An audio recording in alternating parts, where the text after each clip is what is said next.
And we are back, man. Day number 2 for the NFL draft, rounds 2 and 3.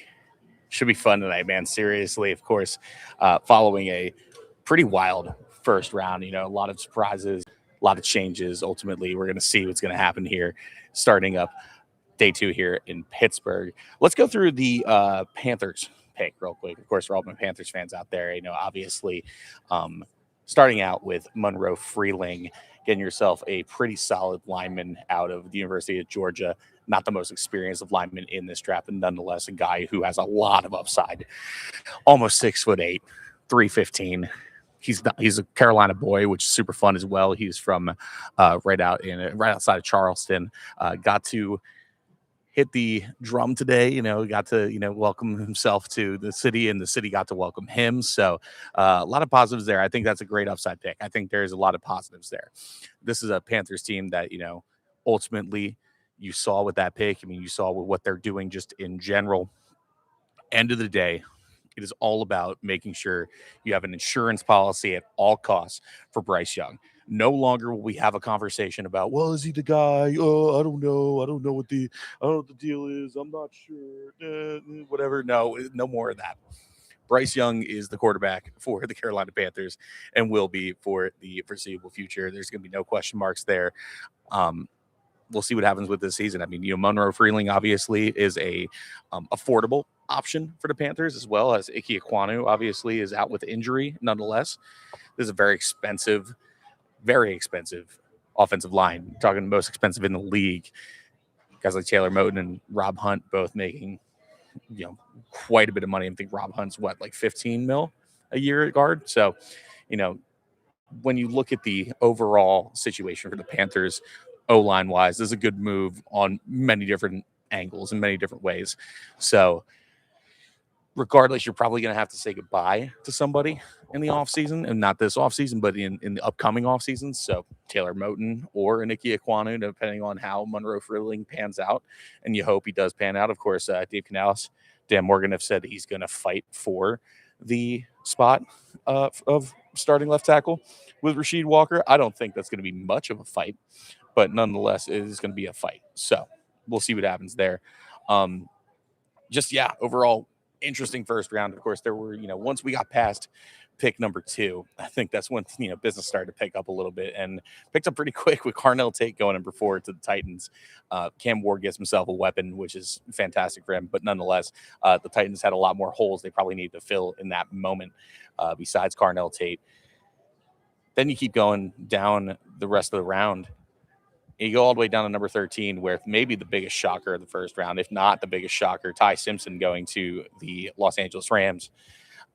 Clearly a build for the future for the Rams. Seeing the writing on the wall, Matthew Stafford, it has maybe 2 years left before he calls it quits. Nonetheless, this is a team that was a win away from making the Super Bowl. And to not continue to bolster that up, getting a guy like a Kenyon Sadiq for a weapon, or maybe improving on the defensive end, trying to see what holes you have on the offensive line, which honestly, their offensive line last year, not incredible. Instead, they decide to build for the future and go with Ty Simpson. So question marks there. And then you keep going throughout the first round, and you have a moment where you think Mekhi Lemon's going to the Pittsburgh Steelers, and boom, Philadelphia Eagles go ahead and steal him right off the bat. Just again, some fun stories, some interesting situations. And now we go into the second round, and there are still some huge names on this board. I mean, there's the situation with, you've seen a lot of people talk about the potential for interior linemen being the first ones off the board here. Caden McDonald is a big name out of Ohio State. You might see a little bit later in the round, Chris McClellan out of Mizzou. Maybe not second round, but closer to the third round, towards the end of the third round there. But guys like Jermod McCoy are available, C.J. Allen, Emmanuel McNeil-Warren. For Panthers fans, I know probably the biggest darling name in the draft is Jacob Rodriguez. Rodriguez had a fantastic combine, obviously, 5th in Heisman voting, was a great player at Texas Tech, and Dan Morgan seems to have taken a liking to him. Obviously it's had some great conversations with him at the combine, and went down to the pro day down in Lubbock for Texas Tech. And it seems like Dan has a pretty solid relationship with Jacob. So going into day number 2, is that a guy you lean into? Is that a guy that you hope falls? Because there's other teams that want him. I mean, the Cowboys being namely one of them, staying in state with Jake Rodriguez. It's a big name, and there's plenty of them in this round. But this is the part of the draft I start to love. It's like once we get past like day 2, it's like just getting into the nitty gritty of like seeing guys that randomly pop up, or like maybe guys that you thought it would be a fantastic deep cut suddenly move up in the draft, right? Like I think about a guy like Zane Durant out of Penn State, dude who's got a hell of a motor, physical, undersized to say the least, but still has a massive skill set. I mean, there's a lot of positivities there with him. You never know with the quarterback class. This quarterback class is tumultuous to say the least, and not really fantastic, but is Carson Beck the next one off the board? Maybe not. Maybe it's Garrett Nussmeier. Maybe there's some other names that go before these guys. I'm in probably one of the few groups that actually think that Diego Pavia is a capable quarterback in the NFL. It's not a long list of people, but there's potential there. Drew Aller from Penn State, another name there. People love the upside of Taylor Green. I saw some scout mentioned that he had glimpses of Randall Cunningham, which is insane to say. Just some of these comparisons you hear in the media have been kind of wild, to say the least. So, you take it all with a grain of salt nonetheless, but you take interest in what they're saying, you take interest in what the potential is, and you see ultimately what could happen.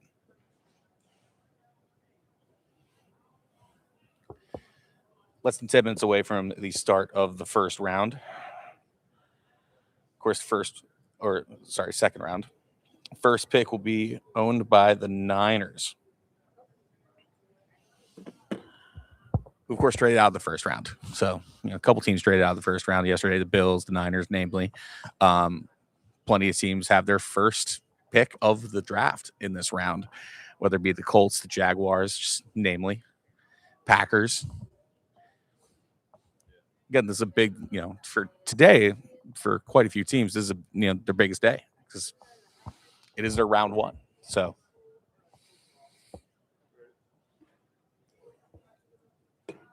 indeed we are back. Let's go. Oh man. The energy in Pittsburgh is pretty good today. Wiz Khalifa and Bret Michaels of Poison actually did a little concert prior to the start of the draft. So that was super fun. Kane Brown's going to be here as well. So entertainment was good. Pittsburgh's been a great host city just for this draft in general. I remember back when I was in college at Temple, and it was when it was in Philly, and I feel like we didn't have nearly as much as what we have here. And that was one of the first years they did the first round in one night. They just, they separated the rounds as much as they did rather than just, keep it going nonstop.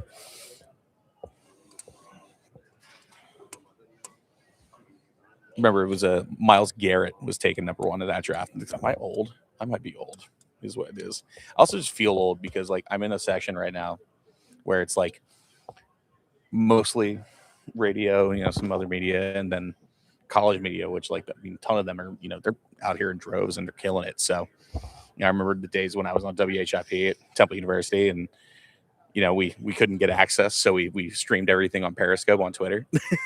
So kind of wild to think back to those throwback moments, but for sure, stuff like that's so important.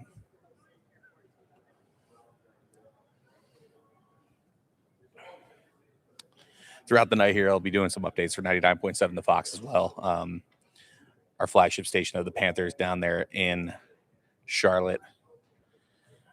Charlotte seems excited, man. They seem really stoked about Monroe Freeling. I think it's, again, a safe but good pick. This isn't this was a guy who, to be honest, I think a lot of teams should have gone for. I mean, I think of a team like Miami who take Caden Proctor 12, who would have likely been available had they not traded up. But you know what? Hey, listen, you like who you like, and Caden Proctor had a huge upside, a huge amount of athleticism as well. So definitely some positives there for him and for Miami. But I would say, like, it wasn't like a bad round 1 for a lot of teams. I would say that the standout rounds. The Rams, obviously, we had to kind of had a conversation about that earlier. I mean, at the end of the day, when you have the player right in your hands and he gets snatched away, it's a morale killer. So I think the Steelers need to have a good day 2 and day 3. And then Minnesota. I mean, Caleb Banks would have been available today. And again, there's a D tackle class that, there's going to be a domino effect here today, right? So you're going to see Caden McDonald and um, Chris McClellan, guys like that come off the board. But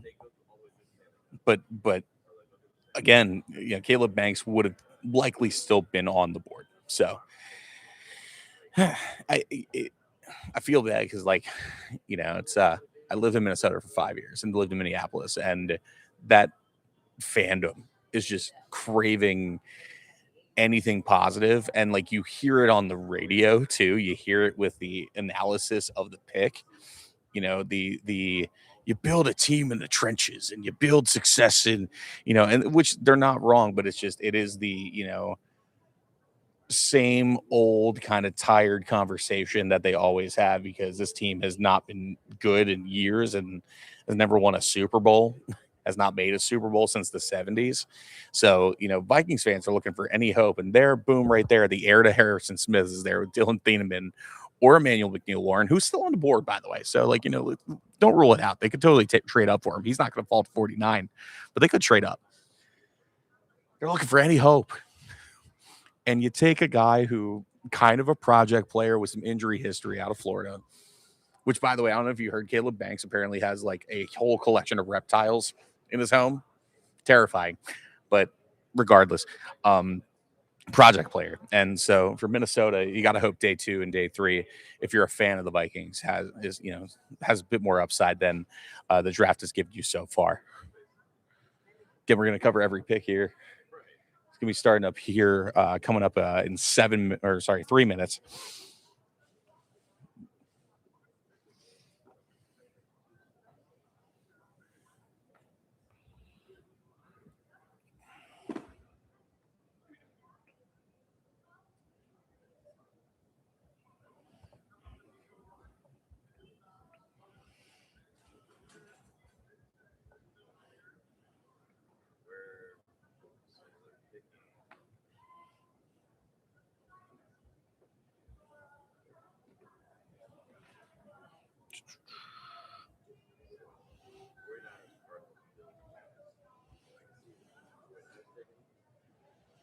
For anybody who's in the chat right now, who's a player in these later rounds here you really love to see end up with your team? Maybe there's a certain player you've been really looking at and it's really been standing out to you, whether it be through tape, whether you watched the combine and maybe you saw somebody had a fantastic combine.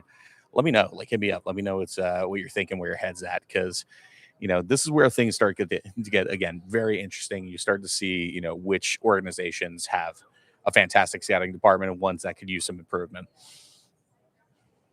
Because this is where 2 and 3, you still have round 2, round 3, you still have guys who are pretty standout, right? Towards the back half of the 3rd round, once you start getting towards closer to pick 100, right? That's when you start getting the guys that you just kind of you got to make sure that your scouting department did their homework. So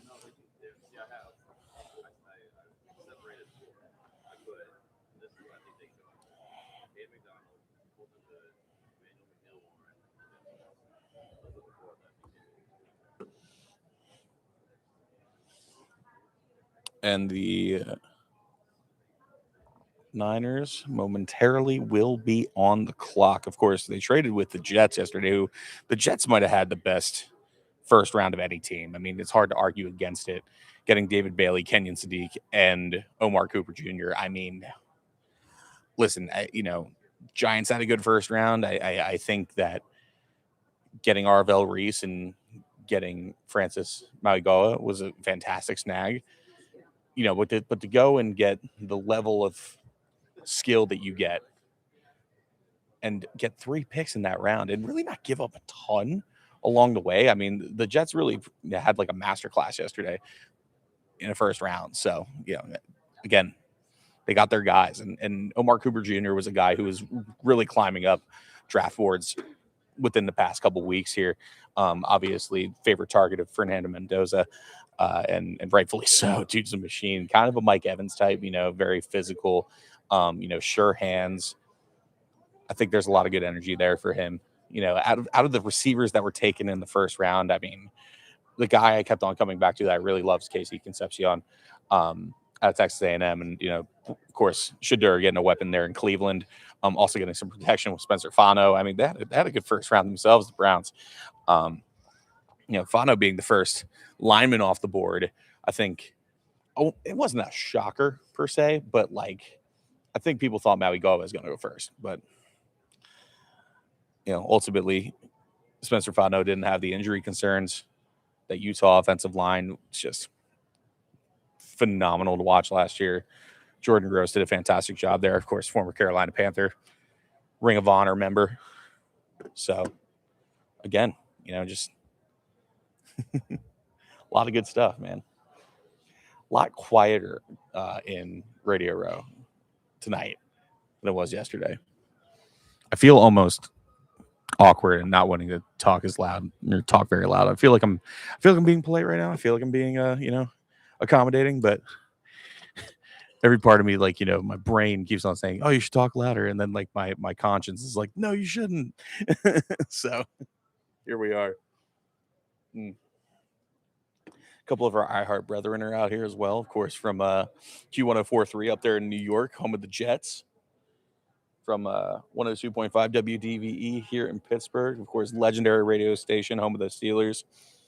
The Steelers are DVE and DVE are the Steelers. So shout out to Chad Tyson and the rest of the crew there saying what's up. But here we are. Roger Goodell, of course, announcing the start of the second round here. Of course, we will also get various different legends and various different members of various teams' histories going to be going and doing the picks. Of course, for the Panthers, the undrafted legend himself, Jake Delhomme. So funny. I was thinking about it the other day, people were asking Jake Delhomme about the experience of the draft, and it's like his experience is very unique considering he didn't get drafted. And his career, this story in general, really interesting. Of course, out of southeastern Louisiana, which is now Louisiana Lafayette.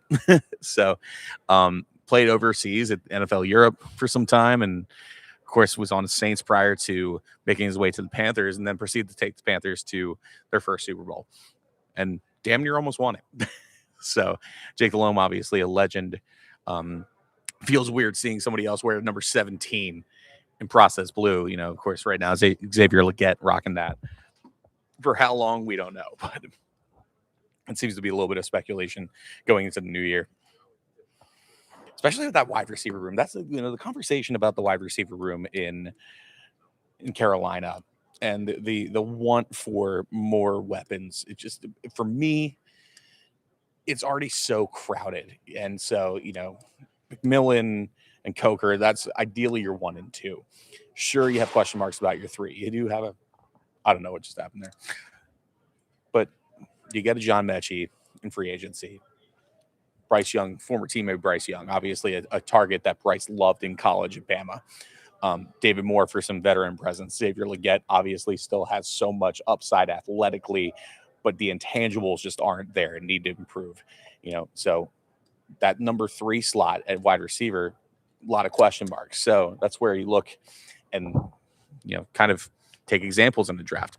I feel good that the Panthers didn't take a wide receiver in the first round. So now here you are, and coming up here, and I still don't think you even take him in the second or the third. I mean, I think there's guys that you will have come day 3, maybe later on tonight, if you want to take a risk and try to get a Ted Hurst out of Georgia State, sure. But I think you stay away from and not for skill level or anything like that. It's just I think there's bigger needs. You don't need a Denzel Boston or a Chris Bell right now. What you need is a linebacker. What you need is a solid safety. Those are the things you need to work on. To the answer, did everyone else go home? There was a good amount of people who stayed for just the first round and proceeded to dip. But you can see. Well, you can't see it on camera, but to my right, not really. To my left, there's some. In front of me, and back, there's some of us. We exist. There's Q. There we go. We're powering through for all the rounds. Let's go. Oh man, what a time! What a night! Well, the Niners are officially on the clock. We're going to see who's going to go first here in the second round. Of course, the Niners could definitely use some help on the offensive line. And this is where the tackle position is now a little thin at this point, right? In the draft. So this is where I start to look at some of my favorite prospects that I've taken time with. If you follow me here on YouTube or social media, whatever, I did my draft miss videos, right? And one of my favorite prospects who had massive upside in my eyes, Jennings Dunker out of Iowa. I'm not just saying that because both of us share a massive love for Culver's. What I'm saying is that he has this immense physicality and just raw power that is very impressive. Is it footwork amazing? Nah, it's kind of rough. Not to sugarcoat it in any way. He can't. But that's kind of the nice part about Big Ten linemen, right? So many of those programs, Iowa, Wisconsin, Nebraska, they run very pro style offenses. So they're kind of in a plug and play situation in many different ways. And so I look at this Iowa line, particularly mostly Jennings Dunker, Logan Jones, of any. And these are guys that, especially as I look at, through the lens of someone who covers the Panthers that needs some interior help. Logan Jones would be a nice fit there. If a guy like Jake Slaughter's off the board, if you go between him and Sam Heck, I mean, again, another Big Ten guy. Like I said, not a bad situation there. But ultimately, we'll see what happens.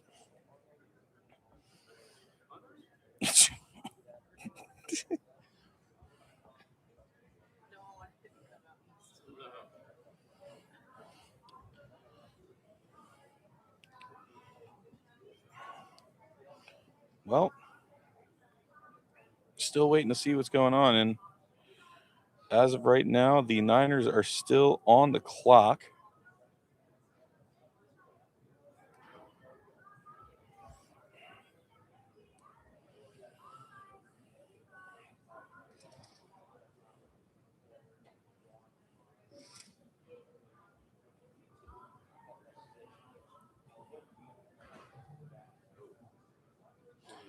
Oh, no.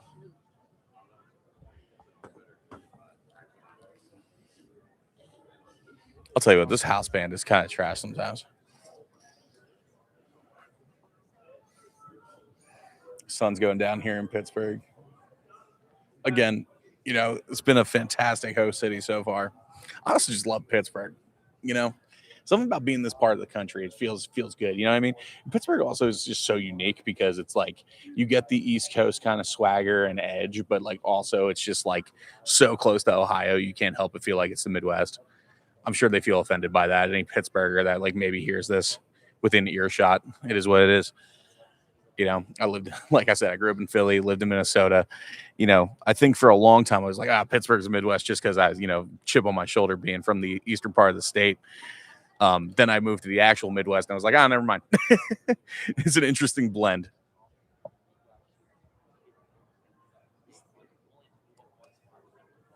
We need to pass you the aux instead. Hey man, I wouldn't be mad about it.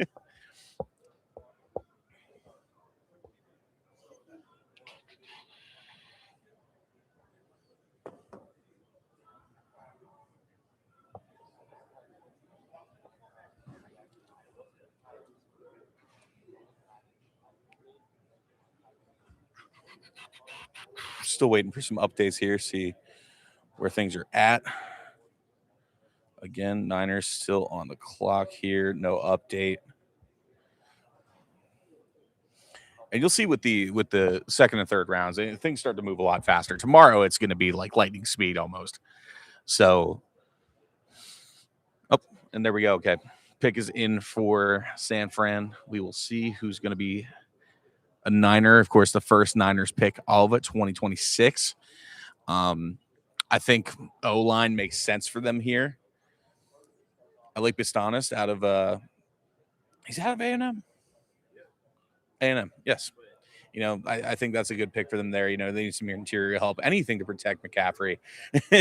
That's just of course they brought back Trent Williams and there's only so many years left on his deal, or sorry, so many years left on his career. Just deal with his body, if you will.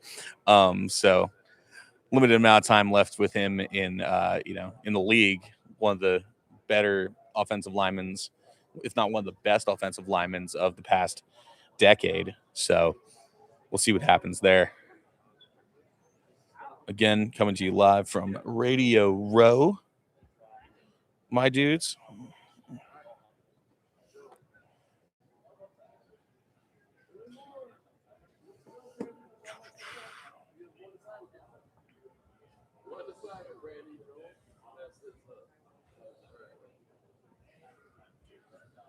Alrighty. And we're getting the pick.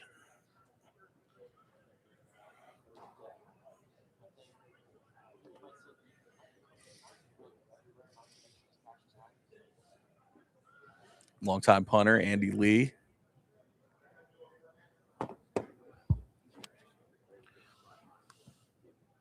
Is the mic not working?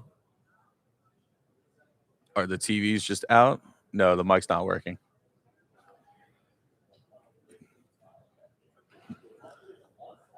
Okay.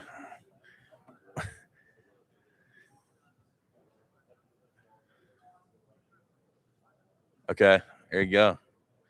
Interesting they went there. In a lot of opinions, a lot better wide receivers available there at 33. I mean, Deshaun Stribling has certainly has some upside, had a great year at Ole Miss, but that's a with Denzel Boston on the board, with Chris Bell on the board, even guys like Ted Hurst, I'm like, seriously, it's a stretch there. It's a stretch and a half, but they clearly like something. There's something there they like, and all right. First receiver off the board in the second round, Deshaun Stribling. You know what? They're certainly going to need a wide receiver with the rate that the Brandon Ayuk situation is going. Exactly what that's going to entail, how that's going to look. Who knows? He looks like he got super out of shape in the offseason. He certainly had his own issues personally. So snagging a wide receiver, not out of the realm here for the Niners, but just that pick, that's not a best available pick. That's a you like the fit situation. So somebody in that organization must really be high on Deshaun Stribling. So there's your first pick in the second round. Interesting. Stretch from NBA Street. Iconic video game character. Who's, you know what? This is a fair question. Best, maybe not, no, we'll go sports. Best, like, fictional sports character in a video game. I mean, there's the obvious one. Like, it's like Mount Rushmore. If you have to give him Mount Rushmore, so Pablo Sanchez is obviously on there. Who else do you put on that Mount Rushmore? For me, I go Pablo Sanchez, Mac from SSX Tricky. We'll go. See, Stretch was dope, but like Bonafide put his elbow in the rim. I'm gonna go. I'll go Bonafide. Bonafide with the elbow in the rim. Yeah, Pablo is obviously on there. Do we go Kenny Kawaguchi as well? Coldest man to ever ride a wheelchair. All right, here we go. Pick number 2 already. This is the fun part. Again, this is like fast paced, right? This is nonstop. This is the kind of stuff you love to see. Pitt alum, James Conner. Okay, we got volume.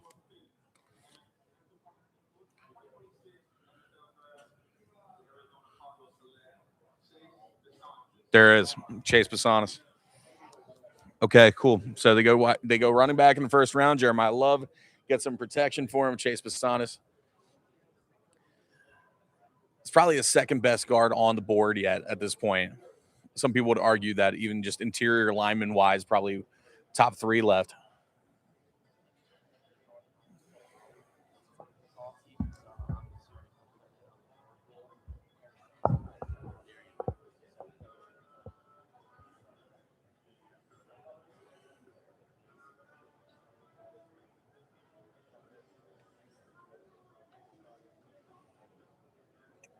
With that, the Bills will make their first pick in the draft this year. Of course, trading out of the first round as well yesterday. Again, I think 8 teams will be drafting their first pick in this round. John Dowd from MVP Baseball. Dude, yes. Honestly, John Dowd over Reggie Stocker. You know, if we're going to go Bonds knockoffs.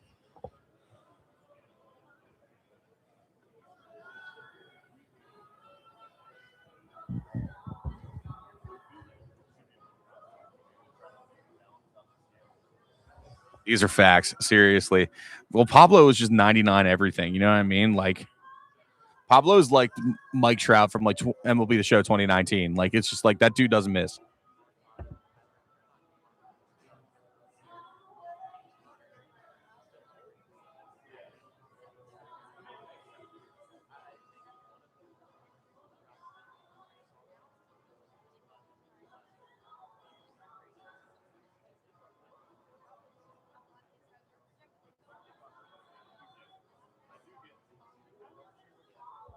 For those of you hanging out for your Friday, much appreciated, dude. This is good vibes. Seriously, good way to kick off the weekend, of course, here in Pittsburgh. Okay, this house band's kind of ripping right now. Hold on. I got to do up here for the Fox. Let me just go ahead and. Mm-hmm. And round 7 to Fox. What is going on? It's E. White. And we await pick number 51. We await what the Carolina Panthers will be doing here in round number 2 and 3. Of course, picks 51 and 83 as of right now. Will they add on to that? Will they trade back? Will they trade up? A lot of different options here, a lot of different ways this team could go. Of course, a lot of fans, if you look at Twitter right now, a lot of Jacob Rodriguez mentions, and rightfully so. Of course, linebacker out of Texas Tech, 5th in Heisman voting. Dan Morgan seems to like him as well. Will he fall that far? Only time will tell here in the second round of the NFL draft. Of course, you got rounds 2 and 3 tonight, and then tomorrow we get a little, it gets interesting. Of course, rounds 4 through 7, you find those diamonds in the rough. Will the Panthers find their diamonds in the rough tonight? Will they find, or will they look at exactly what their draft board has and see the skill set and then see the player they need on the board at that time? We're going to find out soon enough here on 99.7 The Fox. We'll keep you updated. Kind of stumbled. This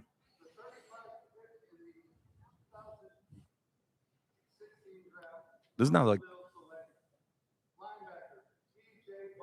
TJ Parker off the board for the Bills. TJ Parker out of Clemson, a name that was thrown around quite a bit in the Panthers camp, obviously, with the ties right down the road. Clemson being only 2 hours away from Charlotte. That defense for Clemson, of course, a year that they'd like to forget, of course, in as far as it goes with just like bowl standing and just success, but a defense that definitely had a good amount of upside. Peter Woods going in the first round there and just not too far behind him with TJ Parker. Great pick there by the Bills, filling a need that they absolutely have. TJ Parker, a guy who can not only play the linebacker position, but definitely can, slot over to be an edge if need be. Solid guy, 265. So that's a tank they're getting right there. So here we are going on to the Texans here which the Texans just traded up with the Raiders. So who will the Texans be picking here?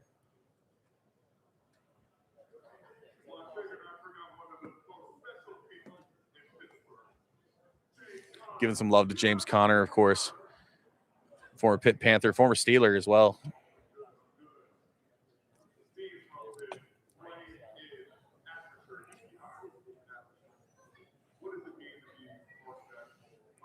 I really like that TJ Parker pick, man.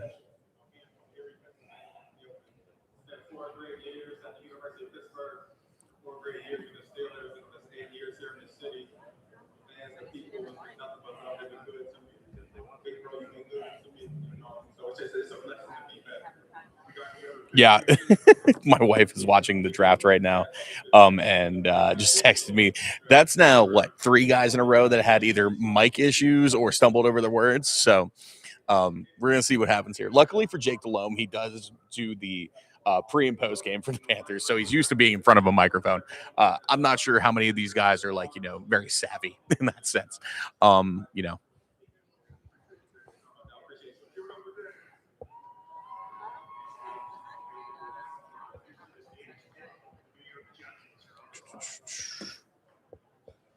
Yeah, clearly.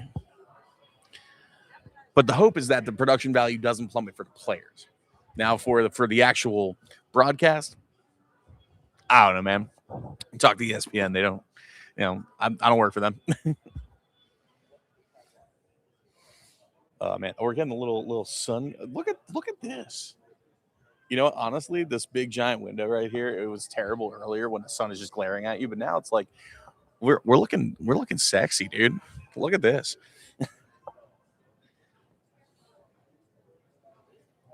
Oh man. All right, so now the Texans, of course, moving up here in the draft.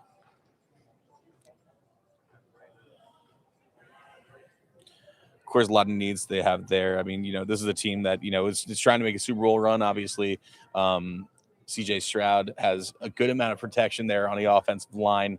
Nothing they really have to worry about there. Has some weapons they could. It never hurts to help with the offensive line, but I think defensively there's some more question marks there, more so on just the D line.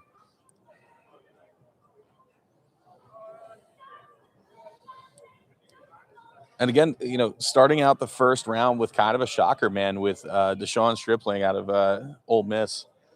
Just, again, a lot of receivers ahead of him on a lot of big boards. Some people saying that Stripling could have been a day 3 kind of prospect. So then again, this is the fun part of these later rounds.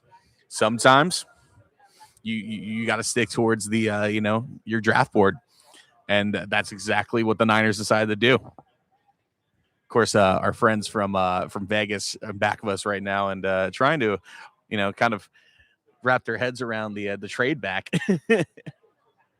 Looks like okay, so the Raiders will be drafting at 38 here. So clearly, the Texans don't want to wait so much longer to see what they who they're going to go with here. And I'm just going to say again, Jacob Rodriguez is there. This draft board is getting interesting at this point because obviously, the glaring ones that are not off the board yet: Jermod McCoy, CJ Allen, Emmanuel McNeil, Warren. Obviously, Jermod McCoy had some injury issues, and that's half the reason why he dropped out of the first round. CJ Allen, I'm shocked did not make it, or I'm kind of shocked about CJ Allen dropping to the second round. But again, those later first round picks, now those teams were not like, okay, we need a linebacker right now. If anything, I thought the Panthers might have gone linebacker, but clearly, sure enough, the offensive line was a better choice in their eyes.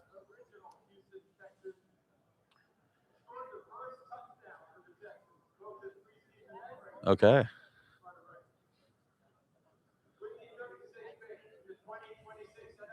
Oh wait, Goodell stepping in. All right, there you go, Caden McDonald. Oh no. Caden McDonald goes off the board out of Ohio State. He's in the building. That's cool, man. That's cool. And again, Ohio State continues on with their plethora of prospects that keep on, they've been taken in the 2026 NFL draft. I mean, this physical, man. Just when you think of like just a bulldozer of a defensive tackle, Caden McDonald is exactly that. Watching just this class in general, watching the past couple of years of defensive tackles, offensive linemen, just the speed of which these players are playing at this point is insane, right? These are guys that like now it's not uncommon to have a defensive tackle that runs a 40 close to sub 5. It's wild to think about here. So there he goes, Caden McDonald, newest member of the Houston Texans. And the Texans just continue to look dangerous, man.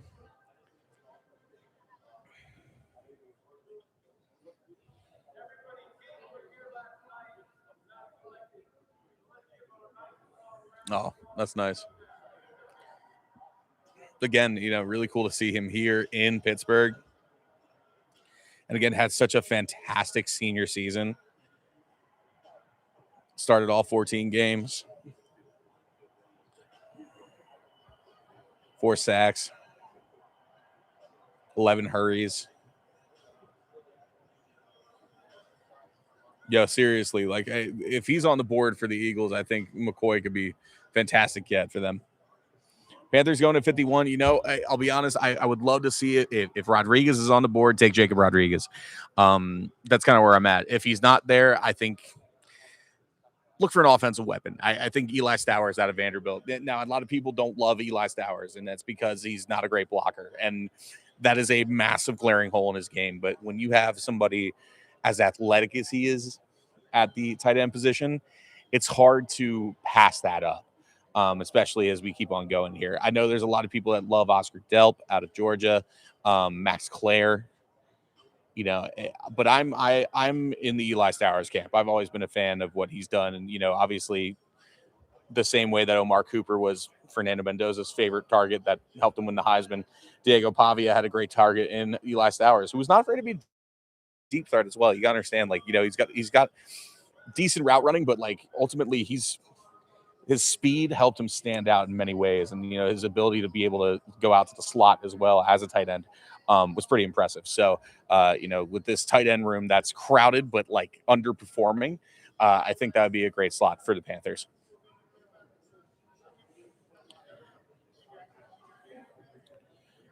I mean, here's the thing. They had a lot of guys that were just NFL ready and just like a lot of guys who the game translated, you know? And so, you know, with Reese and Styles and Tate and McDonald, like all those guys are dudes that are plug and play, right?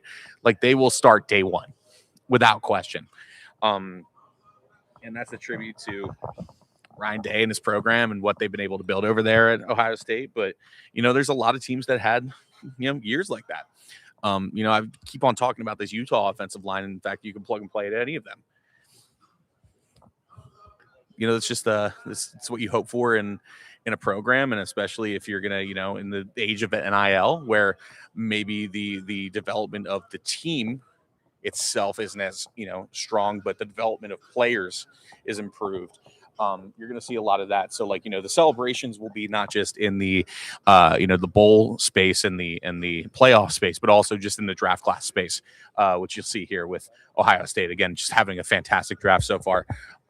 Looks like the Raiders are on the clock now, meaning that the Giants just made their pick. Giants had a great first day, obviously, getting Arvell Reese and Francis Mauigoa. Just massive gets for them. Going to be a formidable force in the NFC East. Maybe not this year, but at least in the coming years as Jackson Dart, Cam Scatterbo develop, Malik Neighbors, more years under his belt. John Harbaugh now at the helm. Of course, that's a dirty word here in Pittsburgh, you know, Harbaugh. Nonetheless, yeah. So Giants taking the pick. See who they go with here. Definitely use some defensive help. Obviously, defensive line. You know, just getting rid of Sexy Dexy, Dexter Lawrence.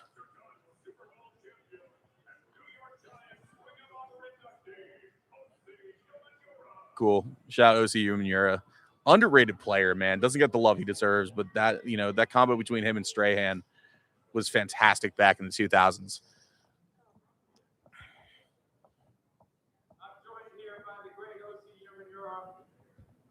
Shout out Great Britain, too. I was going to say. British player.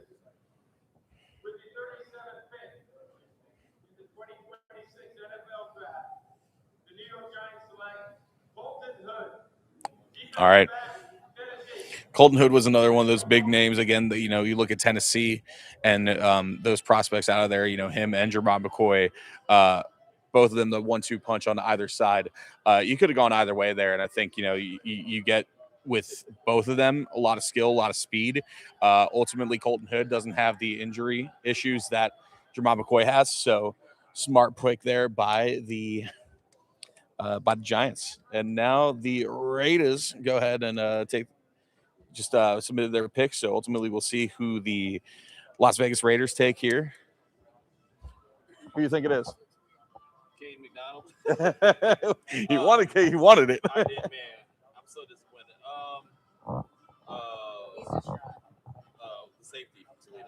Okay, McNeil Warren. Yeah. I think that's a solid one for sure. That's a good one. Listen, that's a hell of a consolation prize. He could be Boston, but I don't think he's that guy. Fair enough.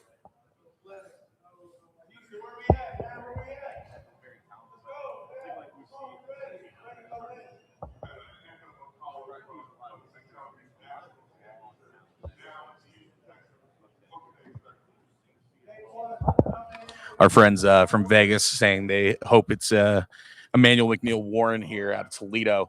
We're really hoping for Caden McDonald, which definitely could still use some defensive line help. The good news is that there's still some solid prospects there at the D tackle position. The good news is also you can wait. So at this point, take best player available. And honestly, EMW is going to be a fiend, dude. He's great tackler, strong tackler, misses a lot of tackles because of that, strength and the way he does tackle. Again, sometimes he does miss a tackle here and there, but you know what? At the end of the day, he's got good speed. He's good in man coverage. His zone coverage could use some help, but that takes time and effort, and he can play corner and safety. So, versatile.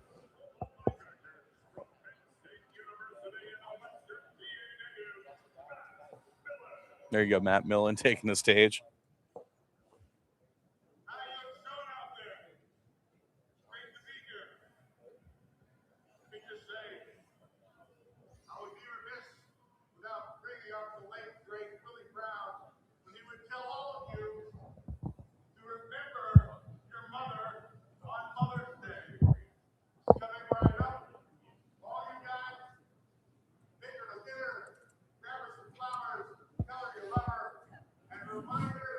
Oh, he's saying all these nice things you should do for your mom, and I can't because she's dead. Someone laughed at that. I'll take it. All right, that's a good one. That works. For sure.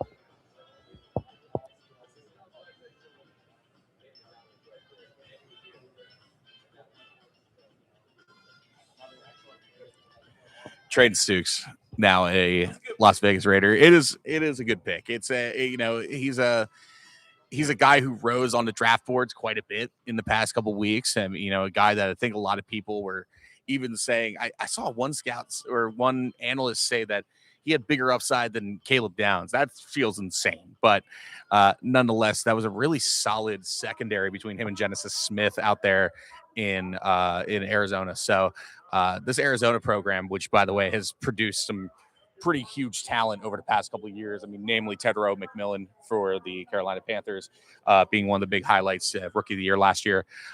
So again, Arizona, another one of those programs that's just on the come up.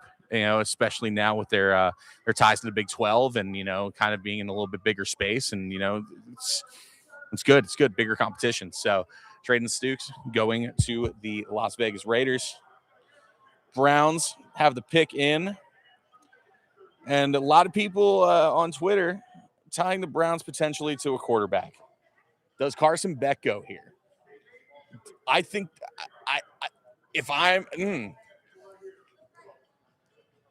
listen, I'm not saying that Shedeur is guaranteed the answer, but I love his vibe. I love his attitude. Like, the people who always, he talks too much. He's saying, whatever. No, dude, I love it.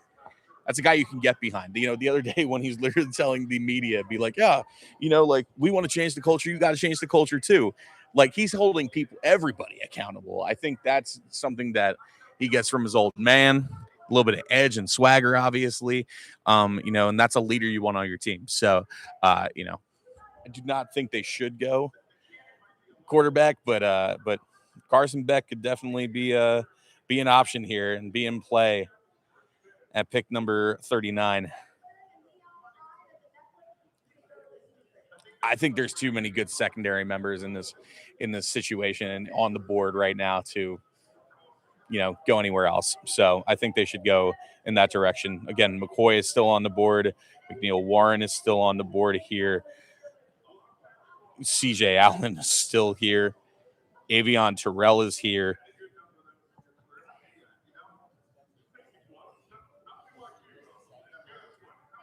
Cassius Howell still on the board too. I mean, talk about a physical player and talk about a guy who early on when I was doing my draft research, I loved the idea of pairing him with Nick Scorton on the other side of Derek Brown on the line in Carolina. Mostly because, I mean, listen, I love the teammate story, but also just their styles are so different from each other. Nick Scorton is just a physical guy and, way more, like aggressive, whereas Cassius Howell has a little bit more finesse and swagger to him. And so I think that would be a good blend there. Cassius Howell didn't have an awesome combine. I think something happened with his hamstring during the combine. But nonetheless, I mean, small potatoes compared to the tape. The tape tells everything. I mean, combine helps for sure. I mean, like, especially with guys who are maybe a little bit lower on the draft board because like they have a good combine. Okay, let's watch a couple more things to tape here.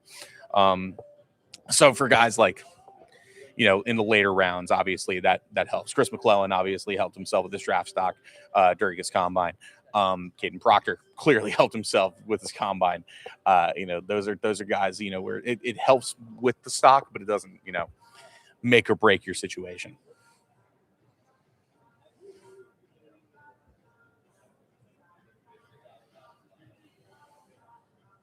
Again, the name that keeps on circulating all across our social media is Jacob Rodriguez. Will he make it down to 51 and fall into the lap of the Carolina Panthers? And if it doesn't go there, and if Dan Morgan goes elsewhere, how do we feel? That's the real question. Pick number 39 going right now. Shout out Joe Hayden, dude. Dog.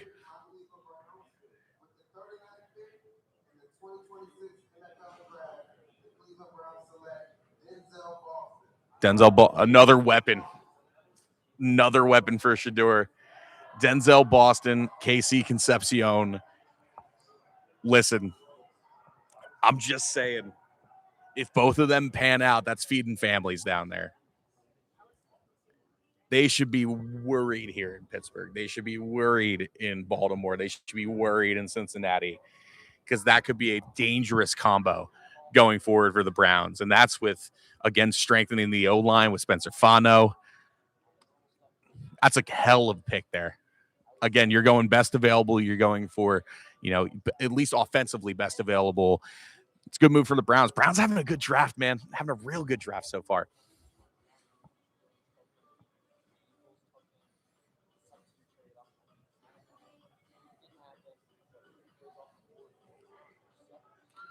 Next up, we got the Chiefs.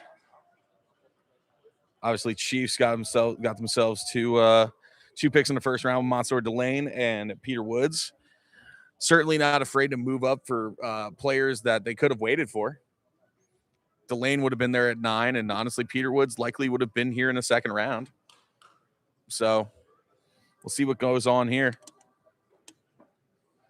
And then following the Chiefs, the Bengals make their first selection of the draft. So we'll see where they go. That feels like a CJ Allen spot. That feels like a safe spot for them. Again, CJ Allen, one of the best tacklers in the entire NCAA last year. Dude missed 16 tackles in his entire college career. Sure tackler, physical, field general type vibe, something that the Bengals can certainly use. Tyrese Maxey is good at basketball. Are the Sixers doing well?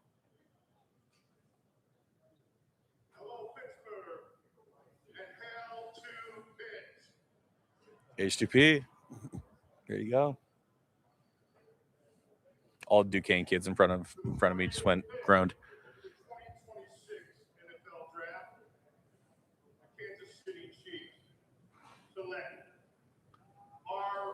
Mason Thomas, defensive end, Oklahoma. Okay. Oh, okay.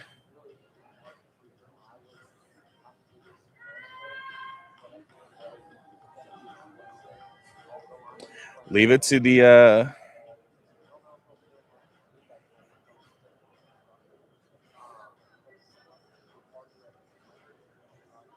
yeah. Yeah, I like it.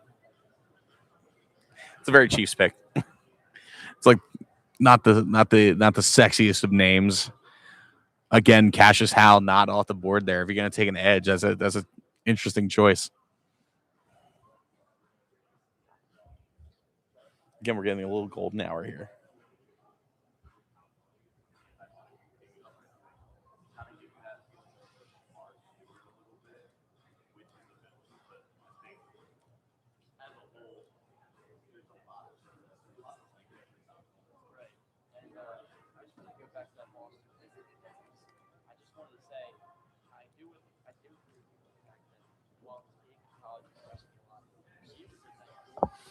Less than 10 picks away from the Carolina Panthers at 51. Bengals just went submitted their pick. The Saints are up next.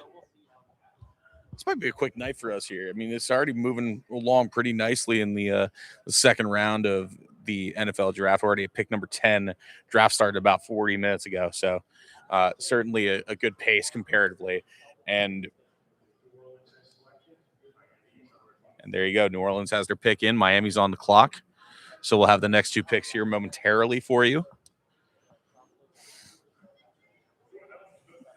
If you were, you said, well, and so Smokescreen, funny enough, I think was the wide receiver conversation that Dan Morgan was having. You know, you talk about the, the fact that, it's just, I'm not afraid to draft a wide receiver 3 years in a row and then doesn't do it. Monroe Freeling falls a little bit further. And here comes the Bengals.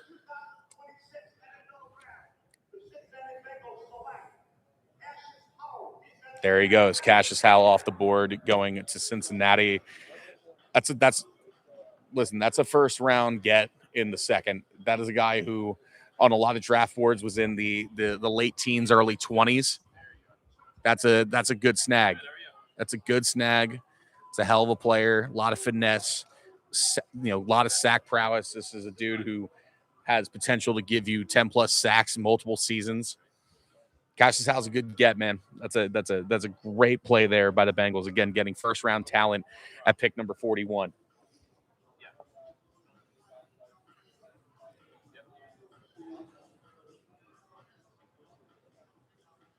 Well, you got to also remember that they did lose Trey Hendrickson, so they do need some edge help there as well. So yeah, going back to back 2 years in a row at edge rusher, sure, but they could use the help.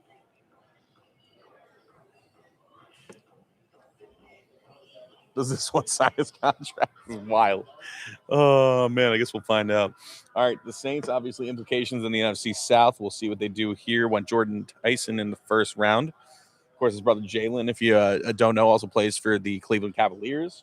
Athletic family, man, seriously. And Jordan Tyson probably went a little early. It was not what but it's a good pick. So Tyler Shuck has another weapon. I mean, Jordan Tyson, Chris Olave. It's going to be a nice little combo there. Noah Khan's new album, I've listened to a little bit. It's really solid. All right. Dude, shout Marquise Colston. Shout Harrisburg.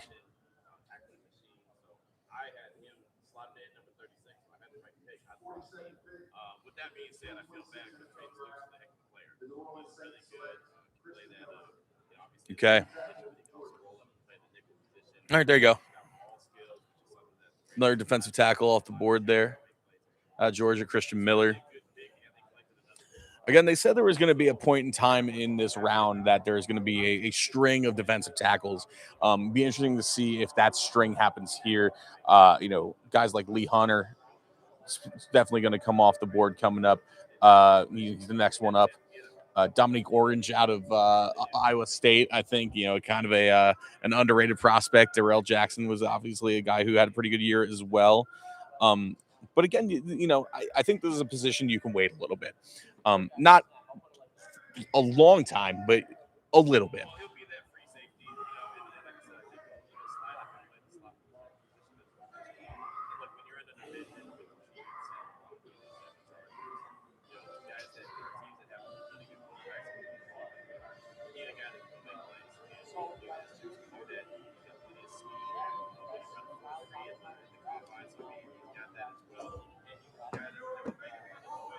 All right, here.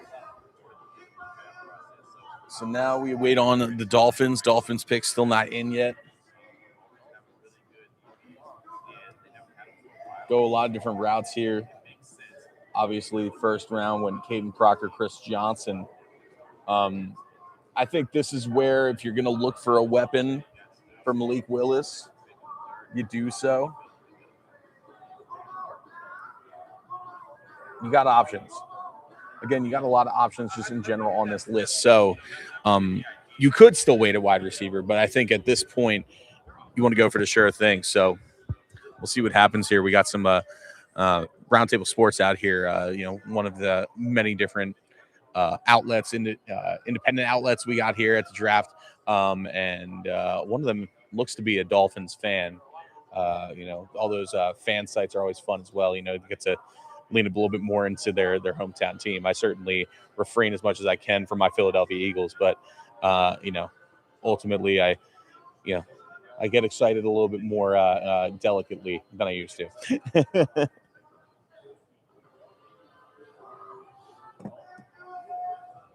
And the Panthers are less than 10 picks away here in the draft.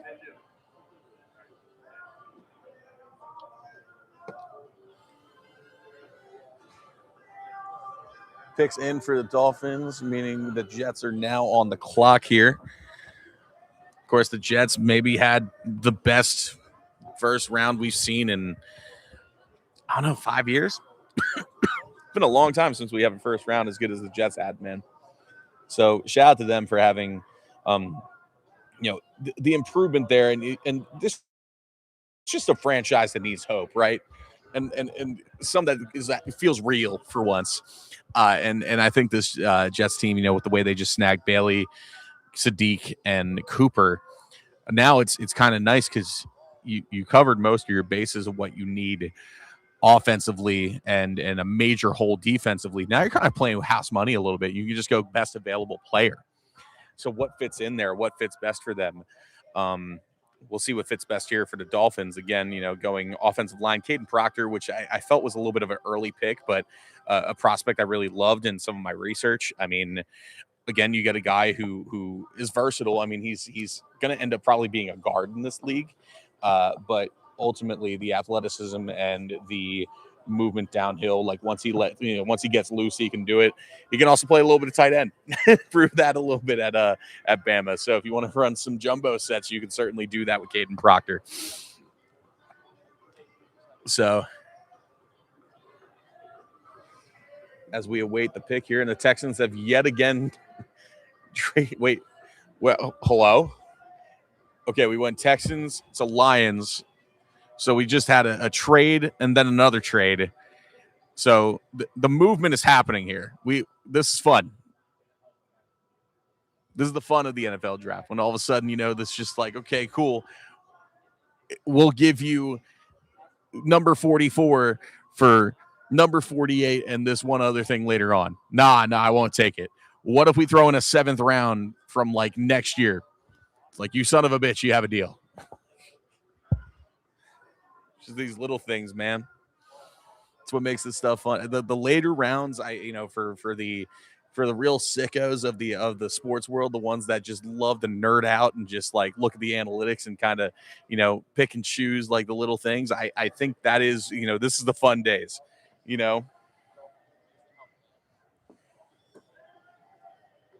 but it's the Jets. Yeah, listen, you're not incorrect.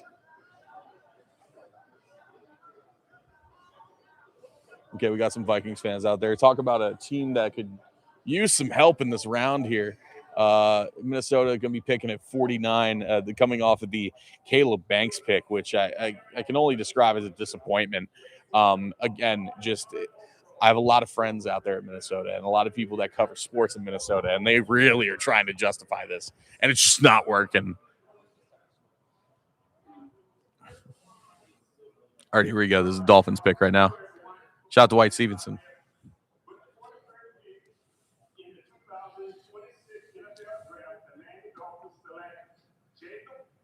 Damn. Damn. He's stoked, and rightfully so.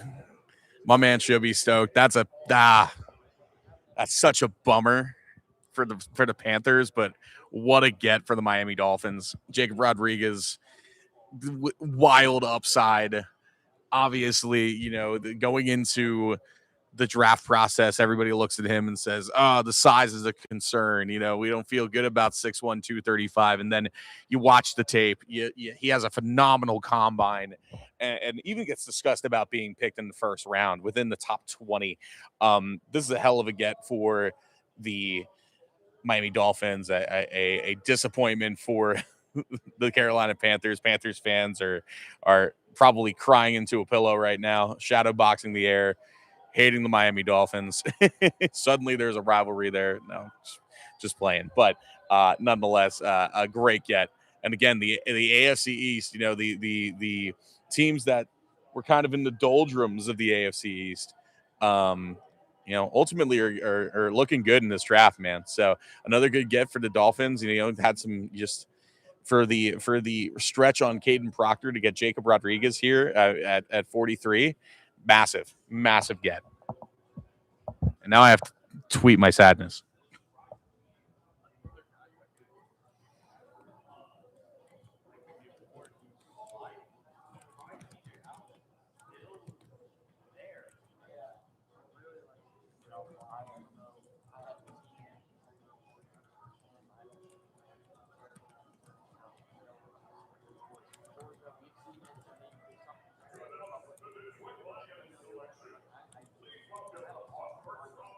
Goodness, man. That's crazy.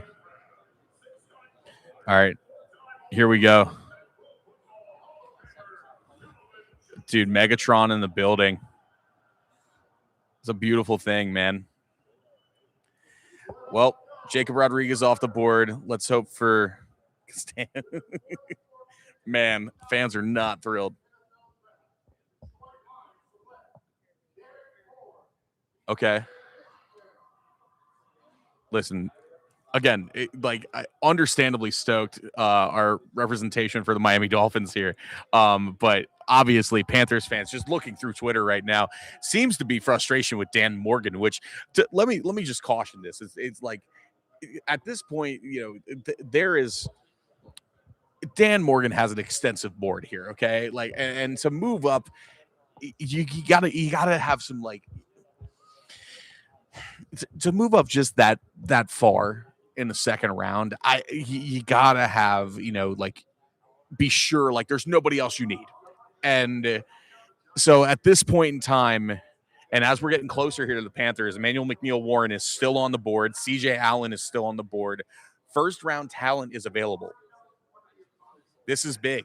This is getting fun, dude. Seriously. Goodness. Okay. So Panthers fans, if you're in here, if you're in the chat, feel free, drop it in. Who do you think the Panthers go with now? The Darling is gone. Jacob Rodriguez is the new member of Miami Dolphins. Who do you think the Panthers will go with here at 51? Will they stay at 51? Will they trade back? A lot of moving pieces, a lot of moving parts. Got the Ravens coming up here. Ravens have just submitted their pick. The Bucs are now on the clock. The Bucs could certainly play spoiler in some ways for the Panthers, especially at that linebacker position. If CJ Allen is next on that draft board for the Panthers, I mean, that is certainly a place that the Buccaneers could use some improvement following the retirement of Levante David.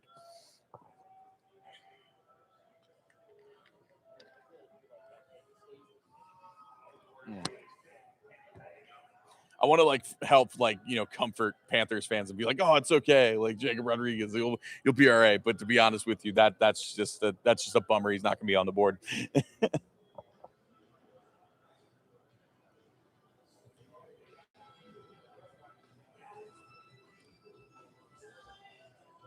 All right, we're going to find out who's going to be taken here by the Ravens. Of course, the Ravens with an interesting offseason, to say the least. From the Max Crosby situation, where suddenly Max Crosby a Raven for 3 days, and then overnight Trey Hendrickson becomes a Raven, and then Max Crosby back with the Raiders, which again that Raiders team just having just what an interesting dichotomy and just like balance of that team as well, with the goody two shoes of Fernando Mendoza and Kirk Cousins, and then hello, this is Max Crosby.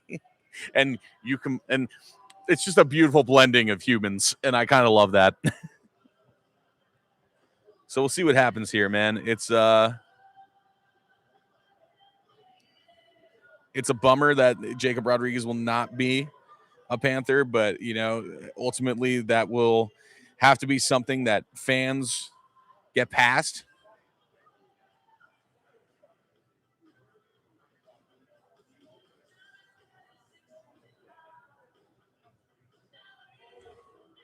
And again, I'm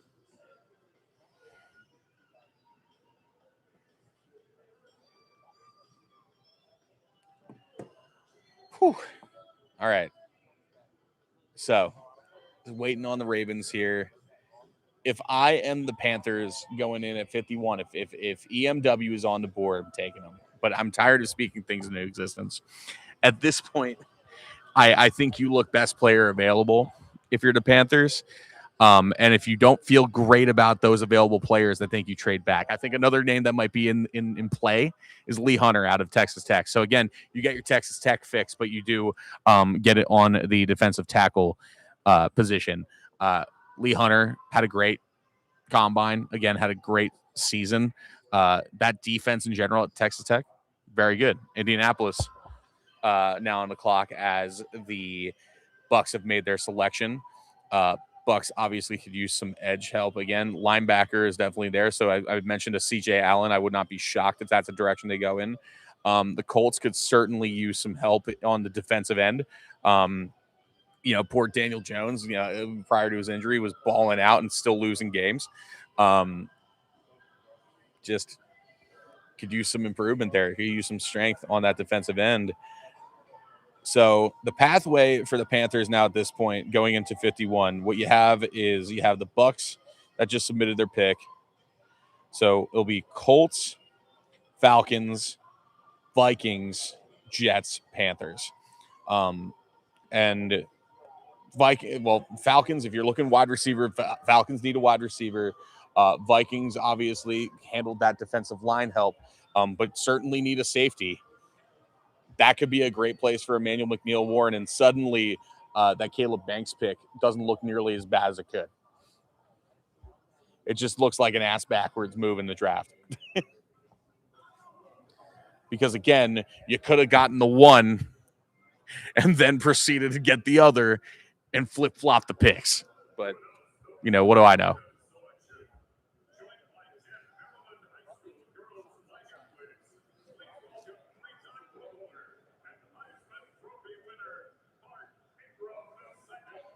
Okay. Here we go. Big trust. Whoop, whoop.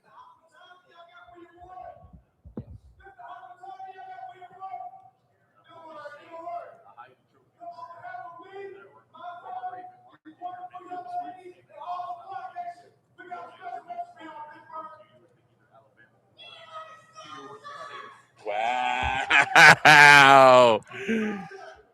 Oh, man. Let's go.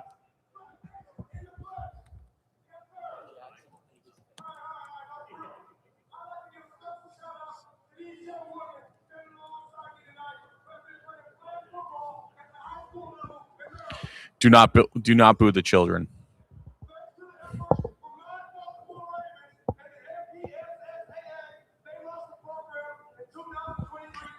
They're currently talking about a girls football team down in Maryland. So I'm like hoping Pittsburgh fans don't boo them. Oh, they did. They did anyway. Not as much, but they did. All right. Okay. Another big defensive tackle off the board there with Zion Young.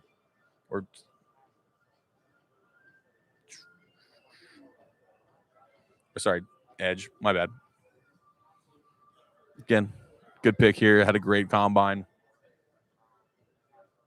The improvement just over the years in college was pretty significant. 8 sacks his senior season. 32 hurries on the quarterback. I mean, it's just like this is a guy who, again, playing in the SEC, there's a level you have to get to as a player. It's important. They're booing. I think they're just booing Baltimore in general, and so they just have those kids just happen to be from Baltimore. But that's a tough place to. That's a tough thing to boo, like girls football. Like no, like you. Let's be cool. Support women's sports. Like those are good things. They're also playing ABBA right now, which is an interesting vibe. All right, so Bucks here at 46. We're gonna find out who they go with. Then 47 to the Colts. Still on the clock right now. All right, just got to do an update here for the Fox.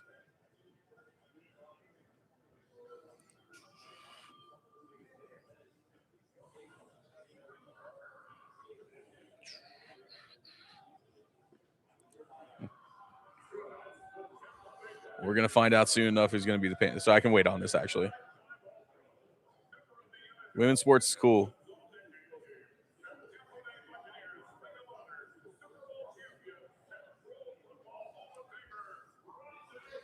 The Rondé Barber is back, man.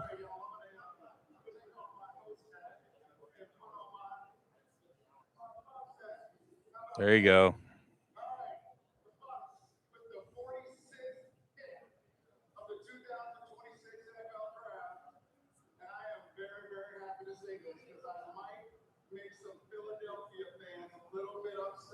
Oh. Oh, that's fun. Mizzou back to back. There you go. Josiah Trotter out of Mizzou, of course, son of Jeremiah Trotter, former Philadelphia Eagle, brother of Jeremiah Trotter Sr., current Philadelphia Eagle. So a little bit of legacy there. And again, Josiah Trotter, a guy who kind of moved up draft boards quite a bit in the final month or so of draft preparation. Good player, man. Definitely had a good college career. Again, that defense at Mizzou, between Chris McClellan, Zion Young, Josiah Trotter, a lot of skill set there. So explosiveness, some really good, really talented in coverage as well. So another linebacker off the board here, as again the Panthers get closer and closer, and I can only imagine that Josiah Trotter was on Dan Morgan's board, which he was one of the 30 visits that the Panthers had. So interested to see here. 86 or 58 tackles on the season for Josiah Trotter. Missed 10 tackles. Again, room for improvement, but definitely an upside there with Josiah Trotter.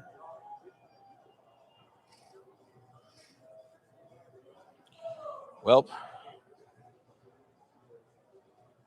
pick is in for the was the Colts, and the Colts trade yet again, trading back, and the Steelers are up now. What direction will they go in? Obviously, yesterday having Mekhi Lemon literally just ripped from their possession by the Philadelphia Eagles. Where will they go with pick number 47 here in the second round of the NFL draft? Of course, terrible towels, throwing them around, rightfully so. I think they go receiver here, and there's plenty of options. Chris Bell out of Louisville, a lot of explosiveness. Brazel out of Tennessee, also a really big one. So we'll see what's up.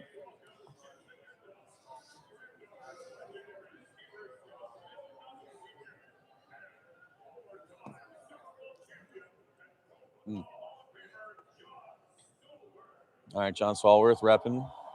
We're waiting pick 47 right now for the Pittsburgh Steelers. Of course, coming off of the devastation of losing Mekhi Lemon to the Eagles.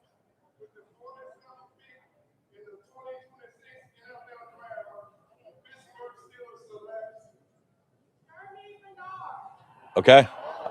Again, you know what? That was another guy on that list that had some great potential at the wide receiver position.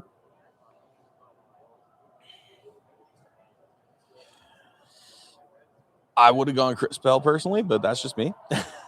But Gurmy Bernard, of course, Ty Simpson went to him quite a bit in his, in his Heisman campaign. 64 receptions, 7 TDs, 862 yards. Yeah.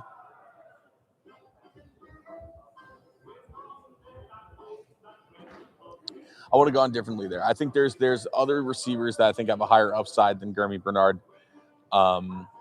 Again, and guys you could have waited on. But, the guys that, you decide to go with instead, ultimately, what fits best, and with Aaron Rodgers and whatever the quarterback situation is there in Pittsburgh, it's going to be an uphill battle for them regardless this season. So we'll see what's up. What's up? The Cowboys are trading for D. Winters. Okay, interesting. Wow. Okay, developing story. The Cowboys are acquiring D. Winters from the Niners. That answers some linebacking questions for the Cowboys, who, plenty of people discuss the potential of Sonny Styles falling down that far. Teams that also, or analysts had also discussed about the potential of Jacob Rodriguez being picked in the first round by the Cowboys. D. Winters, now a Dallas Cowboy. What the Niners get in return, we'll have to wait for Ian Rappaport to see what he has to say. Usually that's just who tends to be the first to get it out there. So I guess we'll find out what the haul is soon. I can only imagine it's some picks for sure. This fight song they're doing for the Steelers I've never heard or seen before. So this is, I'm sure the fans are having fun or are confused like I am. All right. So Gurmy Bernard just went to the Steelers. Falcons just put their pick in. And then up next is the good old Minnesota Vikings, a team I'm a little familiar with. My wife is Minnesotan, and I spent about 5 years up there in Minnesota, mostly, in pop radio, but also covering hockey. So familiar with the Vikings, absolutely. And, a storied organization, a storied franchise that has had just a history of sadness, which is a bummer. It's with the amount of investment and love for that team and that market, you'd think that there'd be consistency in the front office. Obviously, moving on from Kwesi Mensah, going into their new situation where they as of right now, their director of football operations is part-time, or the interim GM. So, with the interim GM status, who's going to be next, we're going to find out soon enough. But an interesting scenario here for the Vikings, again, with Emmanuel McNeill-Warren on the board.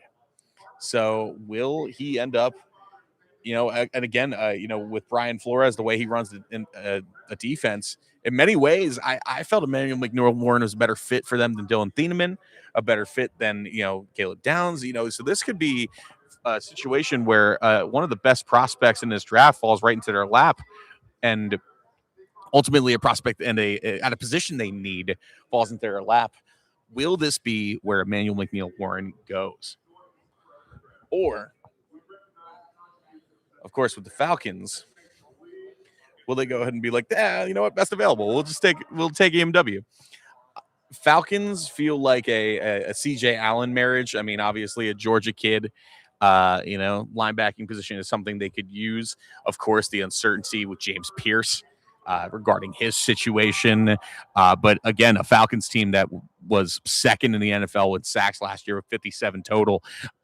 Bolstering up that defense even more than there already is would be pretty huge right now, especially for Kevin Stefanski as he gets ready to take the helm down there in the ATL. Still waiting on this pick here from the Falcons, and then there will be two more before the Carolina Panthers go for number 51. Will they stay at 51 or will they trade back? Again, we've discussed about Dan Morgan and the fact that he has traded back in every draft that he has participated in as GM and as he and Brent Tillis both came in at the same time. But yes, obviously this could be the first time that he takes a second round pick without trading. So we will see here what Dan Morgan decides to do. Dan Morgan and Brant Tillis, the way they have run this organization, the way that David Tepper has stepped away in many ways. Of course, I think a lot. The one thing I've realized being here and being at the draft is the conversation around the Tepper family is still rather negative amongst the league. There's been improvement, and we'll pause for the Falcons.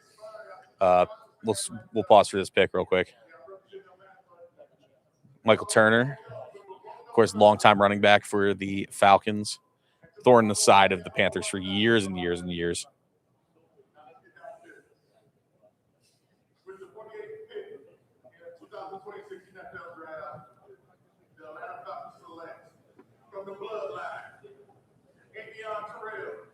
Oh, that's a good snag. Avion Terrell is a great snag. They decided to go secondary, shoring up the sides there. Avion Terrell is big. It's a big, big get for them. And again, big names still not taken yet.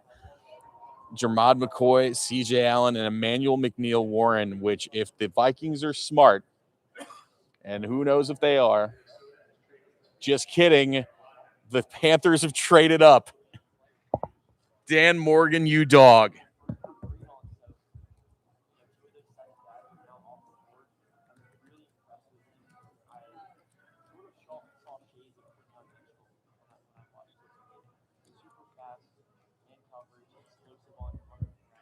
It's almost like we spoke it into existence. Dan Morgan trades up here to number 49. The Vikings will trade back to 51 here. What the rest of the haul will look like, I guess we'll find out. Maybe the Vikings get their pick back from a couple of years ago. Who knows here? We'll see which direction they go in. Do they go safety? Do they go wide out? Do they go sure up the middle and go with Lee Hunter? Do they go linebacker with CJ Allen? If we're going to go of the three, I think it's either going to be CJ Allen, McNeil Warren, or Lee Hunter here. Of the three of those names, I'd prefer McNeil Warren. This is big. Now, and again, I could be all excited about this, and then all of a sudden they're just like, just kidding, tight end or wide receiver, which only time will tell. Panthers fans, if you're in the chat, take your pick. Make your prediction. Who do you think is going to be taken by the Panthers here at 49? Again, if you're just tuning in, the Panthers just traded up from the 51st spot with the Minnesota Vikings to go to go number 49. Words are hard. You know what I'm saying? But this will be, and the pick is in. So we will find out momentarily who will be rocking process blue coming up here in 2026, 2027. Again, adding to Monroe Freeling, who, again, big pick, literally big pick, 6'7", 315. We will find out momentarily who's going to be a Carolina Panther. Dan Morgan, for some reason, does not like to hold on to his later round picks.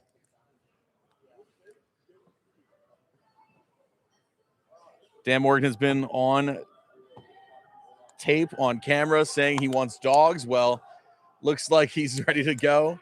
Panthers fans are ready. This is a hungry city, man, of course, coming off of a playoff appearance that they backed their way into, but nonetheless a city that is ready for a team to ultimately go in the right direction, a team that I think a lot of people don't see. There it is, the keep pounding chants you can hear in the background.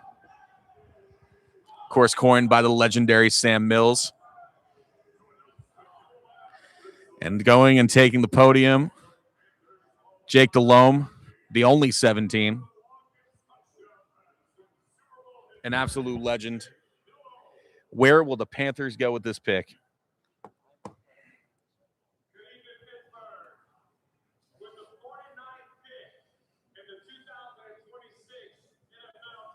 Come on now. Talk about it. Yep. It's not the one I would have gone with, but it's a pick that I'm not shocked by. Lee Hunter shoring up the middle. Now you have a defensive line that feels complete. If you are a Panthers fan, if you're a fan of the Panthers, if you are Dan Morgan, if you're Dave Canales, especially if you're, Ejiro Evero, this is a solid player, a guy who showed a lot of promise at Texas Tech. A guy, of course, who was on that defense with David Bailey and Jacob Rodriguez, of course, who created those holes. It was Lee Hunter.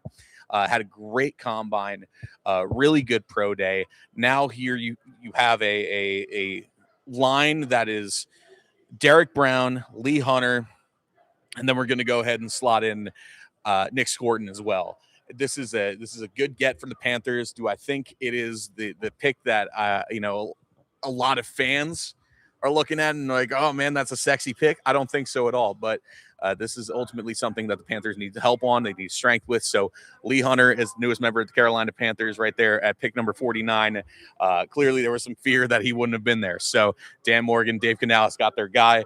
Shoring up the middle, again, a unit at nose tackle. And that defense for the Carolina Panthers just continues to improve after snagging Jalen Phillips and Devin Lloyd. Of course, some great availability in the secondary. Lee Hunter, your newest member of the Carolina Panthers.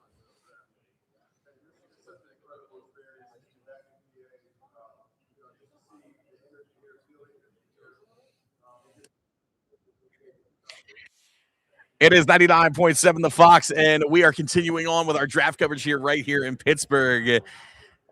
The newest member of the Carolina Panthers is defensive tackle Lee Hunter out of Texas Tech.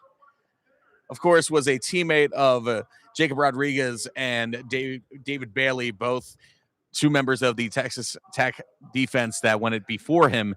Of course, David Bailey going second overall. Lee Hunter now adds some security to that defensive line that maybe needed a little bit more help. There was a question mark, of course, with the departure of A'Shawn Robinson. Is Bobby Brown the answer there? And clearly now there's going to be a battle there in the trenches between Bobby Brown and Lee Hunter. Ultimately, that defensive line now looks like Derek Brown, Nick Scorton, Lee Hunter, and if we want to go 4-4, you're also going to have Turk Wharton in there. Lee Hunter, your newest member of the Carolina Panthers, 99.7 The Fox.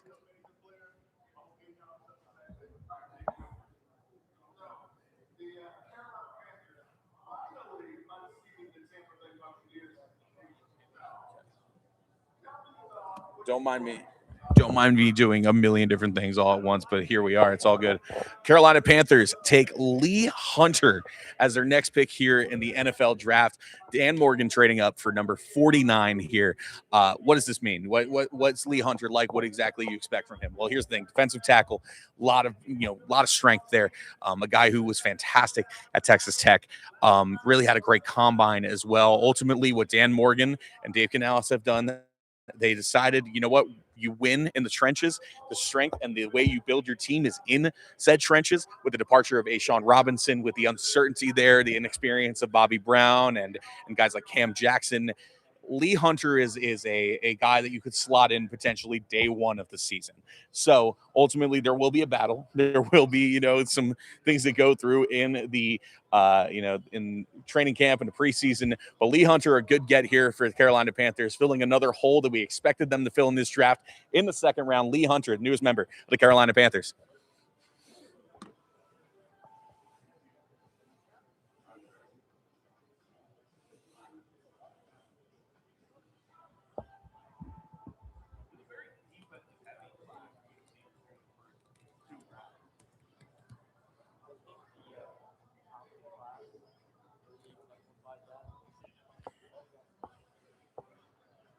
Okay, instant reaction about Lee Hunter here for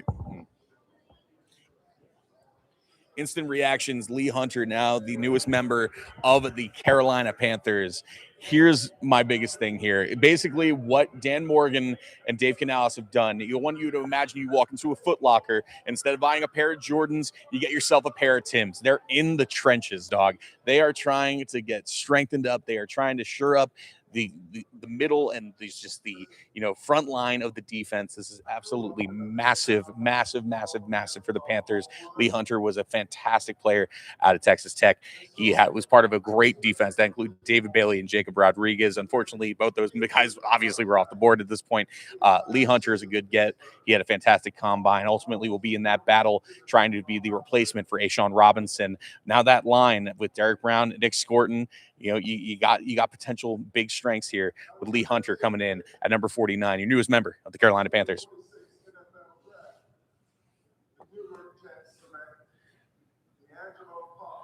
D'Angelo Pons goes to the Jets. Continue to have the nastiest draft. This is disgusting. This is just rude at this point.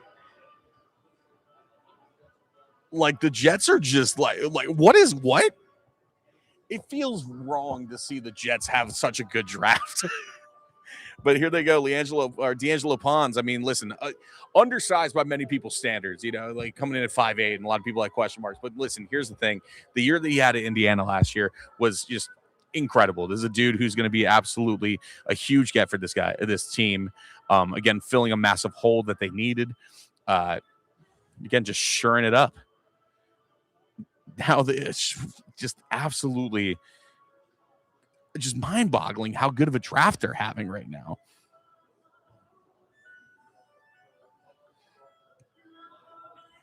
If you look at the PFF grades, I mean, they're stupid. And here's the thing: is PFF, it's an acquired taste for football fans.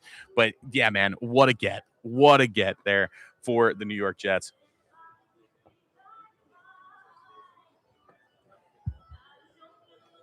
Well, here we are.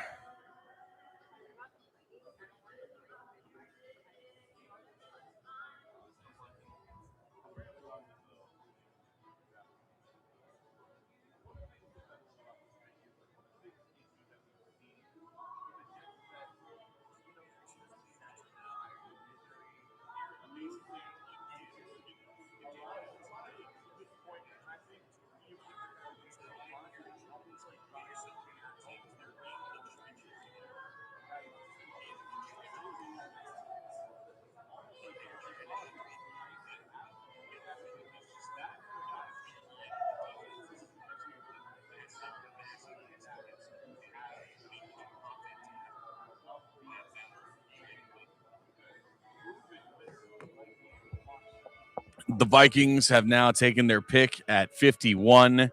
We're going to see where they go with this. I think it's Emmanuel McNeill-Warren. It's got to be.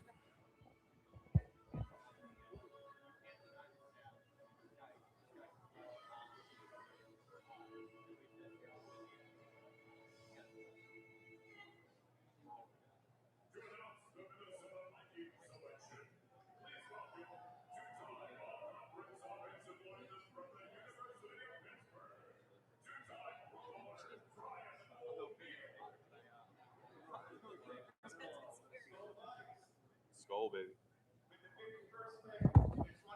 All right, let's see who it is. What are they doing?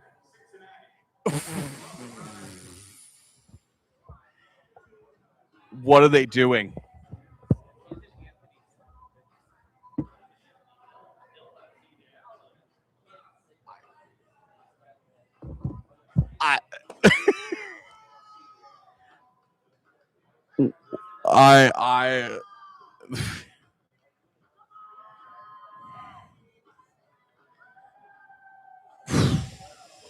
I'm flabbergasted by this. I'm flabbergasted. Jake Golday is a great prospect. Again, this linebacking class has a lot of positives in it. How do you not take Emmanuel McNeill-Warren there? What are you not seeing? That's the question I have now for the Vikings. What are you not seeing in these safeties that it felt so obvious? It felt so obvious there. If I'm a Vikings fan, I'm pissed right now.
They're like the losers of this draft so far. Yeah, that's just nuts. Okay, so here we go, Panthers fans. Monroe Freeling, Lee Hunter. How do we feel? I like it. Again, stacking it up. This is maybe not exactly what you were expecting, but something that you can go with and something that you can appreciate. Oh, the Vikings, the Panthers, fun fact, did, according to Mike K, did keep the Vikings 5th round pick. Oh, my goodness.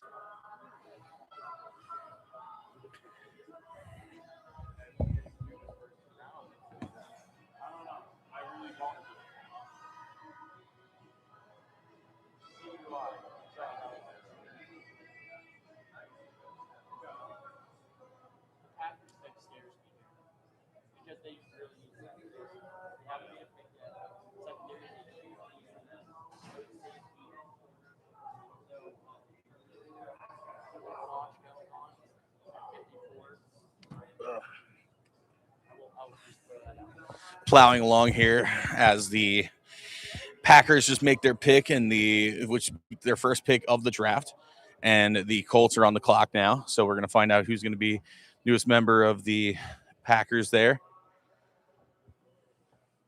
Of course, last year, Green Bay, the home of the draft. Next year will be out there in DC.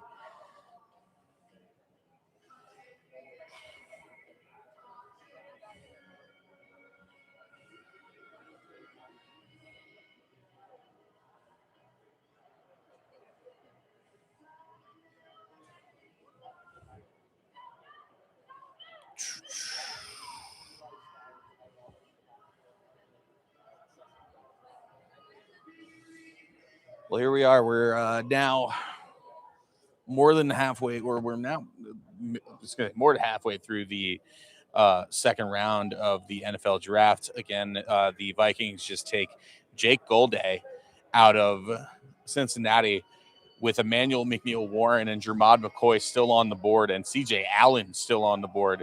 What now? My question is, what are teams not seeing, or what are teams seeing and have found out about CJ Allen that we don't know? Is it is it obvious? Is there something? Is there an injury? Now it's like one of those things. You've seen the movie and the Eagles have just traded up. Or no, sorry.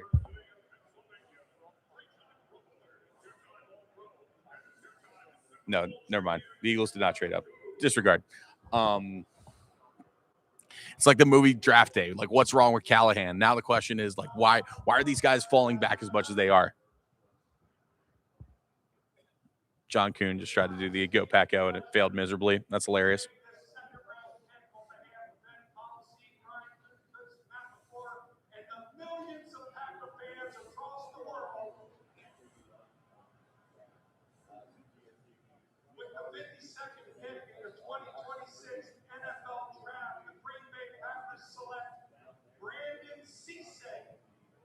Okay. It's a good pick there, Brandon Cisse. Defensive back out of South Carolina. A guy that was definitely on those Panther draft boards. I think that a lot of people were creating, and a guy that people really liked out of South Carolina.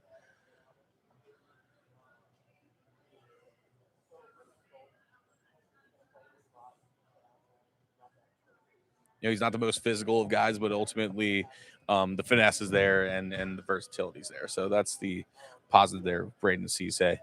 Ultimately, now we're going to find out where the Colts go. Colts could definitely use a wide receiver.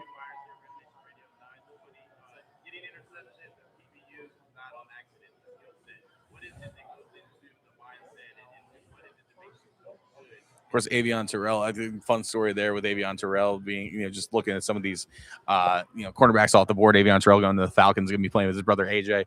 A lot of fun stuff here. A lot of positive vibes. A lot of good things. As we're looking at the second round here of the NFL draft, we are almost done. Obviously, in the time that it took the entire first round, we're going to go through two. So here comes the Colts with their pick. And of course, Pat McAfee. Makes sense. Least shocking thing all day that Pat McAfee's doing something for the Colts.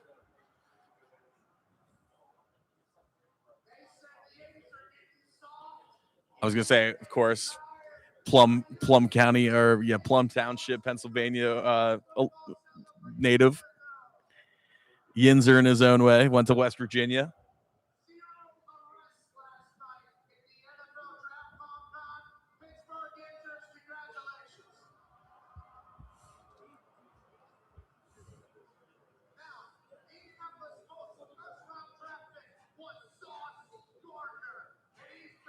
That's this guy's such a trip, man.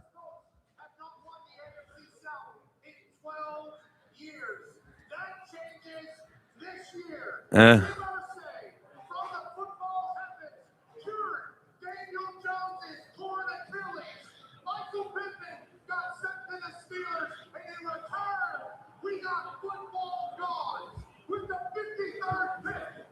Where are they going?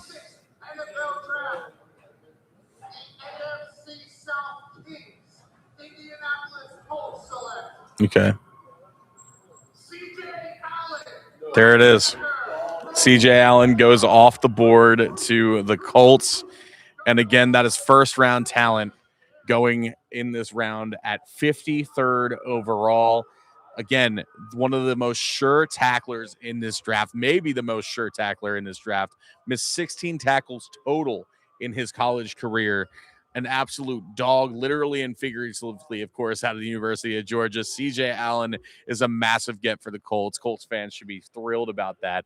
Of course, still the question marks revolving around their offensive game, as they continue to try to think of the replacement for Michael Pittman. I mean, obviously, Alec Pierce, fantastic wide receiver, but nonetheless could use some weapons along the way. CJ Allen is a hell of a get here. And now the Philadelphia Eagles on the clock after getting Mekhi Lemon in the first round. Where will they go in the second here? And you can't help but look at the red-headed, mulleted legend himself, Jennings Dunker, a tackle that is still available. Will he be the heir to Lane Johnson? I mean, that remains to be seen. But nonetheless, Lane Johnson with probably another year or two left here in the league as we see a diehard Eagle fan with a Zach Bond jersey to my right. Love to see that go Birds. But we will see what happens here.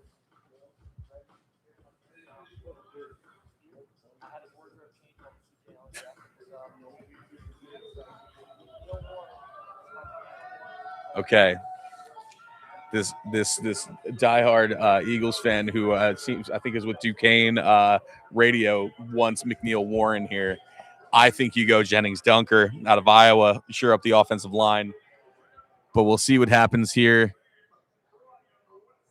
Brian Westbrook, of course, legend, had his jersey growing up, diehard Eagles fan, of course, growing up in Philadelphia, right outside or right in the lower Northeast.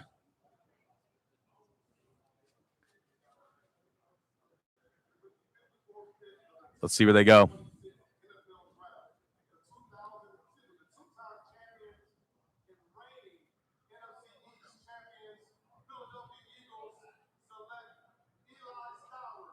Okay. Tight end. Eli Sowers out of Vanderbilt. You know what? It's a good get.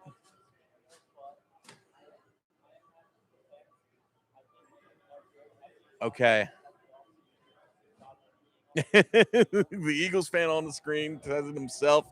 A little bit of uncertainty there. And you know what? Here's the thing for Birds fans. I think with Eli Sowers, what you're getting from him is a receiving threat, tight end. He is not a guy who's going to be your blocking type. He is the type of dude where you just tell him to go get it and he'll go get it for you. Diego Pavia went to him quite a bit, obviously, in his senior year. Eli Sowers is absolutely a dude who will be a playmaker for you. If you're asking for blocking, you stop asking because you're not going to get it from him. But this is a good get for the Eagles. Ultimately, do I think they could have gone offensive line here? I do think so. I think I would have gone offensive line here, but you know what? I'm not going to get, I'm not going to be upset about it. I don't think Eagles fans should be upset about it. Now you have a three-headed Hydra of Dallas Scott. Caden McDonald will be available in the press conference room in about 5 to 7 minutes. That was terrifying. Once again, Caden McDonald will be available in the press conference room in about 5 to 7 minutes.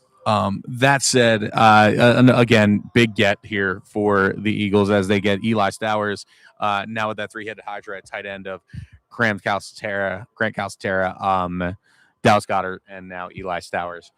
Moving along here to the New England Patriots, picking number 55 here. Of course, first round for the Patriots went with Caleb Lomu. Out of Utah, again, that great Utah offensive line who had some serious success this year. You know what? I would say it is less so about Goddard being in trouble and more so just insurance for the future and versatility's sake.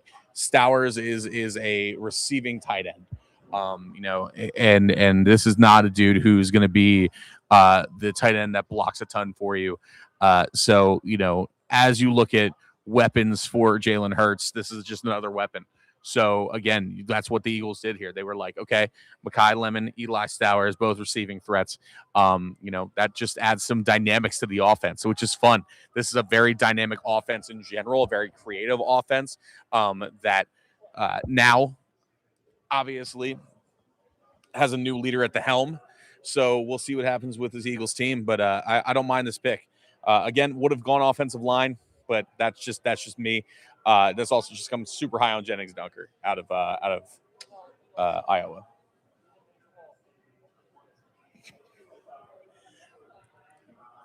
Book it here. Apparently, Eli Stowers, future Hall of Famer.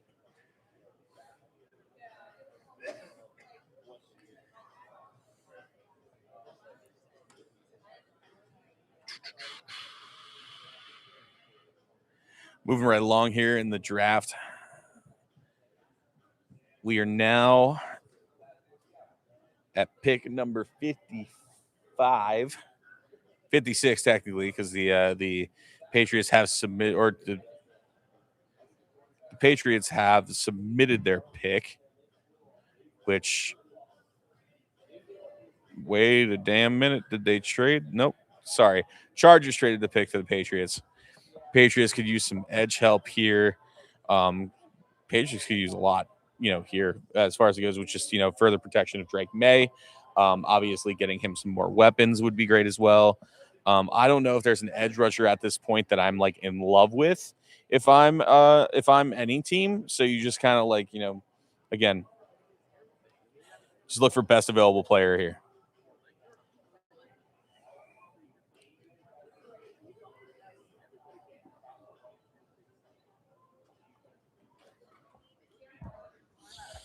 Oh, man. Again, a couple head scratchers in this round. Again, to start up, first thing was Deshaun Stribling being the first wide receiver off the board in the second round out of Ole Miss. Again, just kind of a head scratcher there. Obviously, the Jake Golday draft pick by the Vikings. Again, just like the skill set of some of these linebackers, I think, just overshadow Jake Golday. And again, the glaring hole they're gonna have at safety, and the fact that Emmanuel McNeil-Warren is still on this board here. Jermod McCoy continues to drop. Clearly, the injury is a big concern.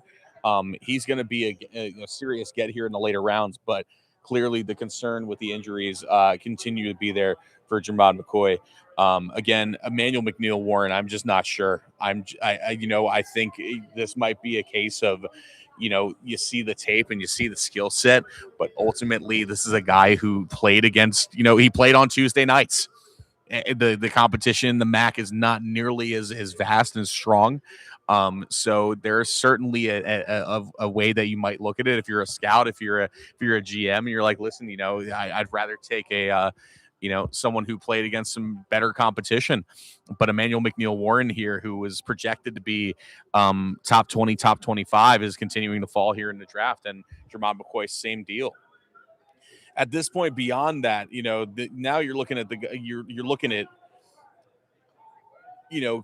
you're getting to the point now where you're looking at your draft board and you don't want to reach too far on somebody, but you can look a little deeper and be like okay with it.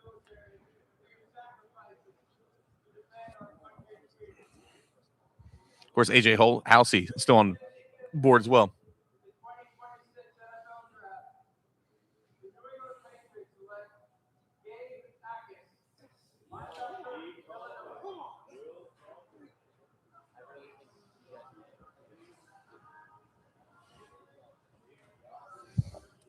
Gabe Jack is going to the Patriots. Another really solid linebacker. Again, just a, just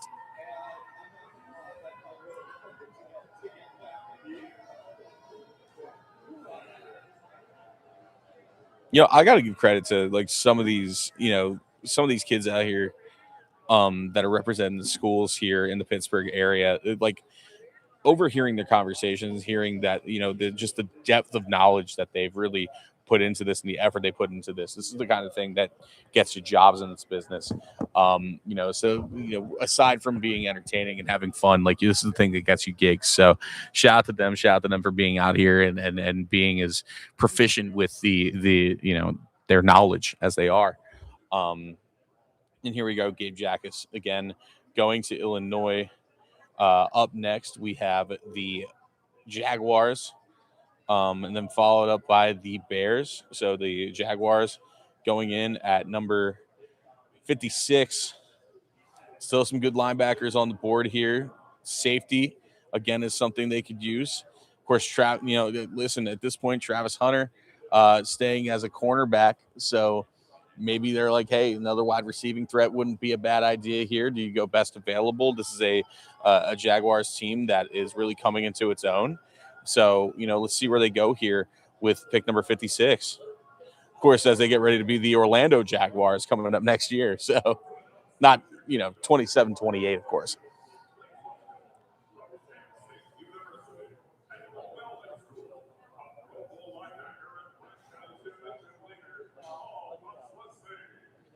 Paul Posluszny, Penn State alum. Winning the draft so far, the Jets. I think the Jets are winning the draft.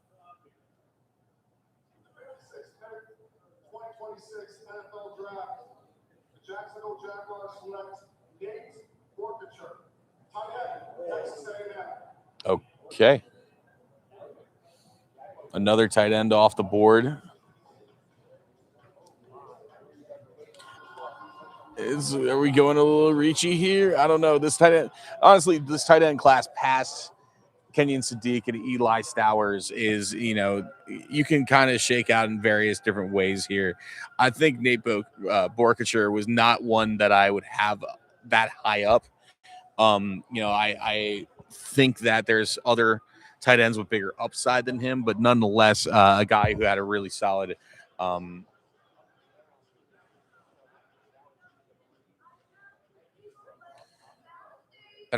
college career. Just more of a blocking type. It's like, I don't know. The tight end prospects after Stowers and Sadiq aren't sexy. You know what I mean? So I just kind of feel indifferent.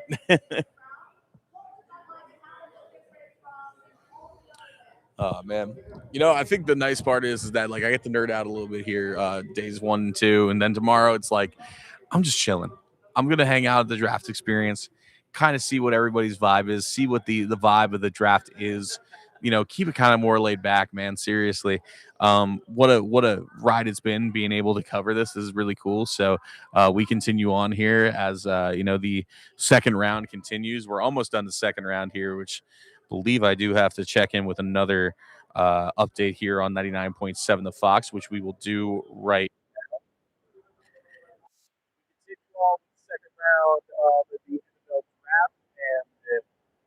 here. What's going on? It's E White 99.7 The Fox, and of course the newest member of your Carolina Panthers, Lee Hunter, out of Texas Tech, defensive tackle, shoring up that front line for the Panthers on both sides of the ball with Monroe Freeling and Lee Hunter. Now we look into what is next for the Panthers and what do they need. Of course, third round pick, coming in at 83.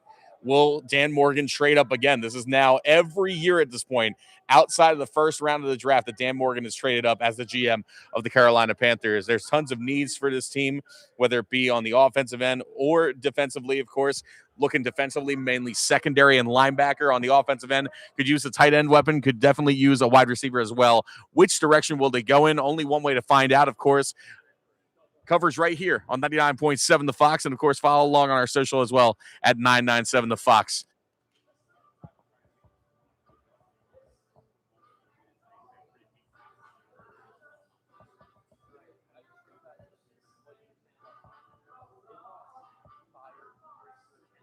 That's pretty crazy. So these stats on Lee Hunter, for any Panthers fans out there, 146 tackles since 2023. That's first in the NCAA.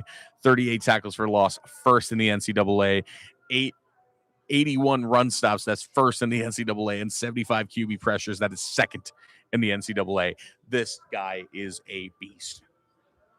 Again, security. That's what it's all about.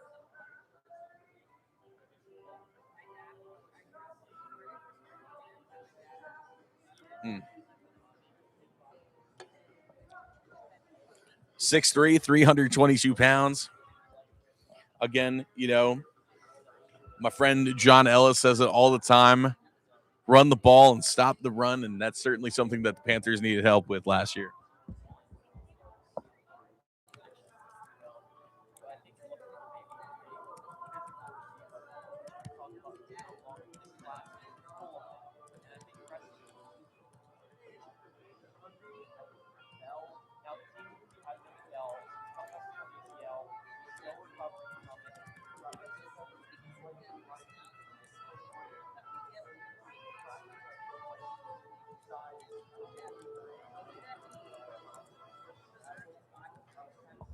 I'll be honest with you. Doing this by yourself is not easy. I give credit to people who are able to monologue, out there and just do it by themselves. But, having a co-host during these types of things is always fantastic.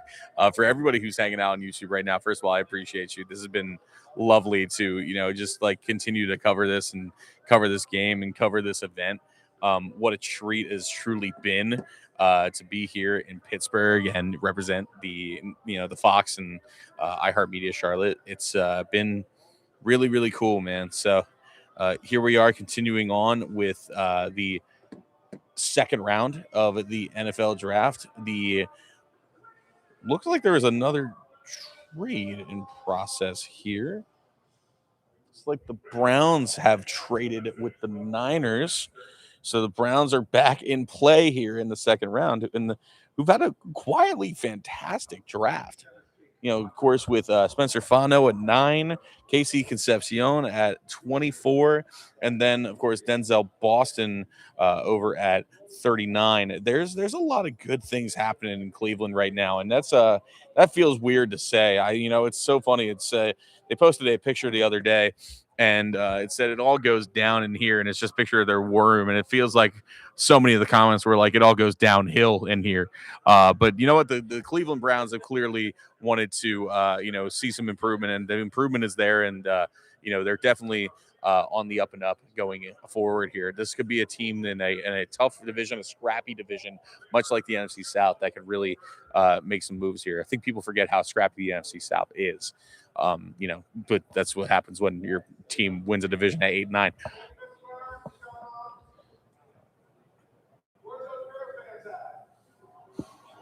Okay, we got some Bear fan representation.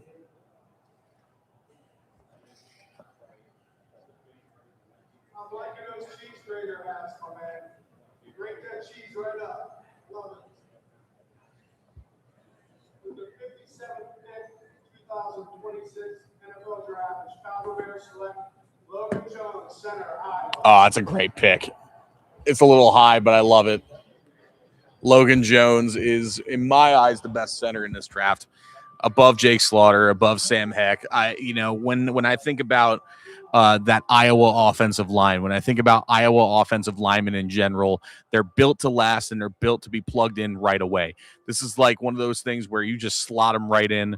That Iowa offensive line, that Iowa offense always runs very pro style, single back heavy. So that's a really, really great situation, of course. And this is following the retirement of their center. So getting a guy like Logan Jones there at was that 57 that we just saw there? 57. I love that. I love that pick there. Logan Jones of the Iowa Hawkeyes, staying damn near local, of course, only about 3-4 hours away. Going to be heading to Chicago to be the newest member of the Bears.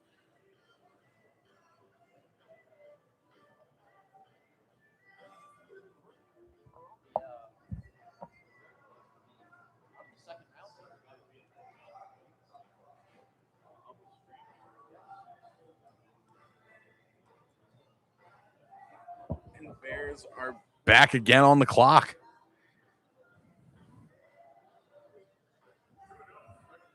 They know what they want.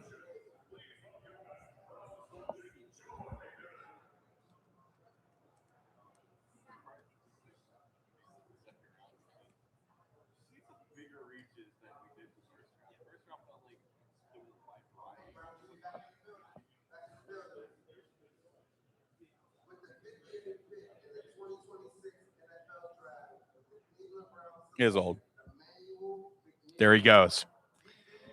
And again, the Browns just have a fantastic draft. Emmanuel McNeil Warren falling to the Cleveland Browns. And here is the tail of the tape with Emmanuel McNeil Warren. Again, small school guy, but I'm telling you, watch his tape once. And I fell in love with the dude. It was love at first sight. He became my draft crush so quickly. This was when he was projected to go like late in the draft. Early on, probably just post college football playoff, Emmanuel McNeil Warren was a guy I was really super high on. Again, this is a guy who has great man coverage abilities. He's pretty good in zone, but the thing that stands out about Emmanuel McNeil Warren is his closing speed and his tackling ability. He hits you like you just insulted his mom. He is like the type of dude who will absolutely more or less change the momentum of the game with the way he can hit. Emmanuel McNeil Warren is a fantastic get here for the Cleveland Browns. And now the Browns with Spencer Fano, KC Concepcion, Denzel Boston, and now Emmanuel McNeil Warren. It's hard to say if between the Jets and the Browns, this feels weird of how good of a draft both those teams have had. So I don't know, man. It's been this fantastic get, fantastic pick there. Going from playing Tuesday nights to Sundays very quickly, and he'll be an absolute force out there for the Browns.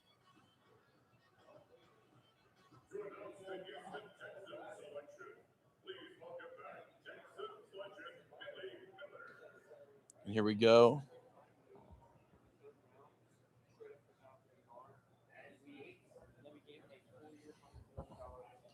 And the Titans have traded with the Bears.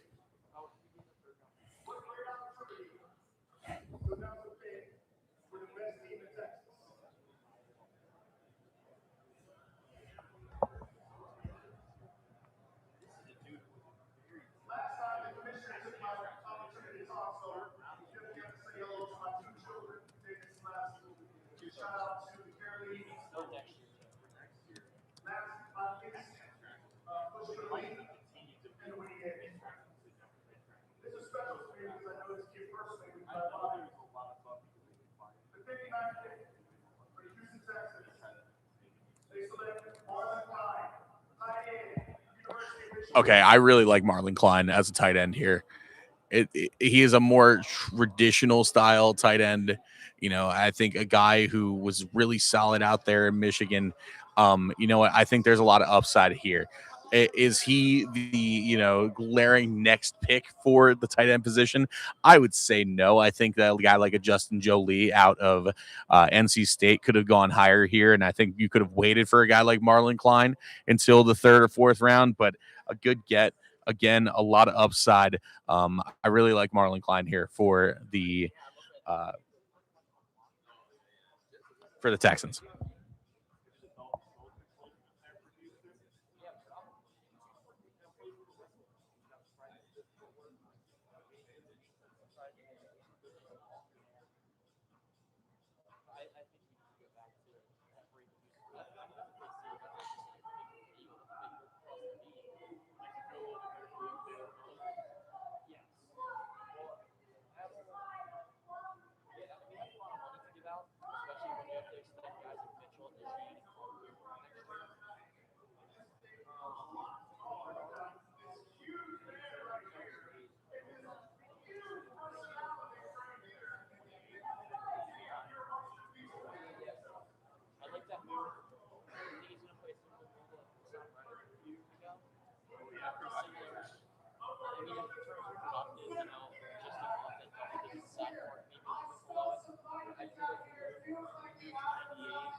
We continue on here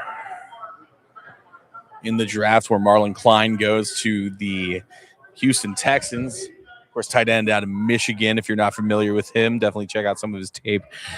Doesn't really jump off the page for it. He's not like not the sexiest pick, but he's got some really good route running and really solid blocking abilities. So and his quickness off of option plays, I think is big too. The run pass option, I think his quickness off of that is quite good. So I think there's a lot of positivity there with Marlon Klein. I'm glad to see that he actually went up some draft boards and actually went up as quickly as high as he did.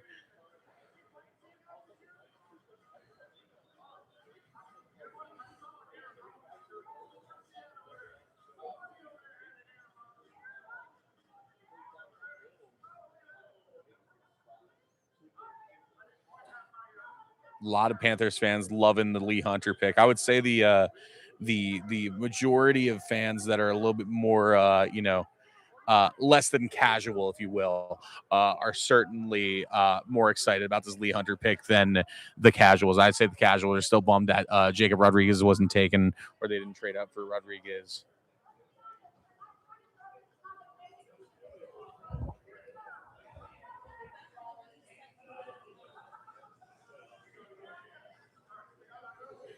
Fair enough.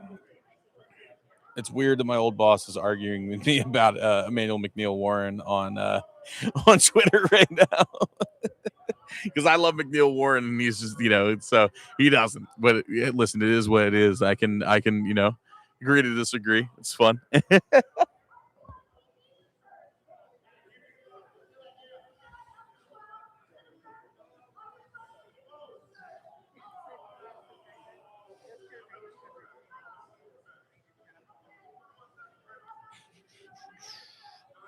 Let's see here. We got some more updates coming our way on 99.7 The Fox. We are still in the second round here. A couple picks left. Nothing crazy, but a couple picks here. And then I might get a snack, dude. I'm starving.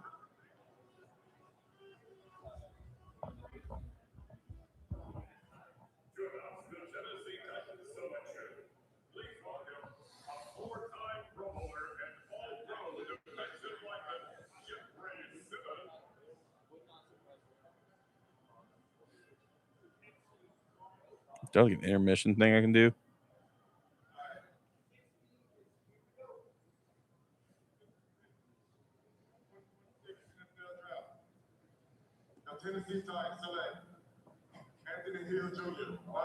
Oh, that's a good get.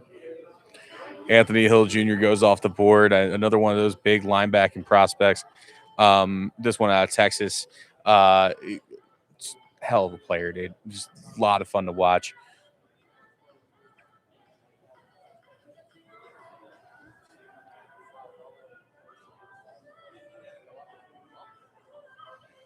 Some people would call it a reach. I don't think so at this point. At this point, your prospects, when you're looking within 40, you're like, okay, you're fine. But okay, we're a little behind here, but let's see. Anthony Hill Jr. Again, really solid season. Only missed 3 tackles. A lot of improvement between his junior and senior season. Again, a good get here for the Titans. Titans having quietly a solid draft for sure. Obviously the Carnell Tate question marks were there, but nonetheless, filling the holes that they need to fill on both sides of the ball are the Tennessee Titans. So a nice little pick there. So Rams are up next. Looks like, at least from what I'm seeing, they will be taking Max Clare out of Ohio State. So that is another tight end off the board and another Buckeye off the board. Not to spoil here, but again, that'll be Max Clare to the Rams. And the Rams just continue to let's not say head scratch, but again, just not really, I'm not really feeling it.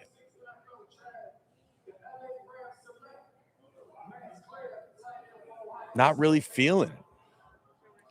It's not sexy. It's not it's not screaming we're building for a Super Bowl contender. It's it's screaming we're building for when we can't afford or someone retires. And that's just not what I love. So that's I'm sure that's there's a method to the madness there, but if I'm the Rams and if I'm a Rams fan, for all three of you out there, um, I don't know. I don't know if that's I don't know how I feel about that yet.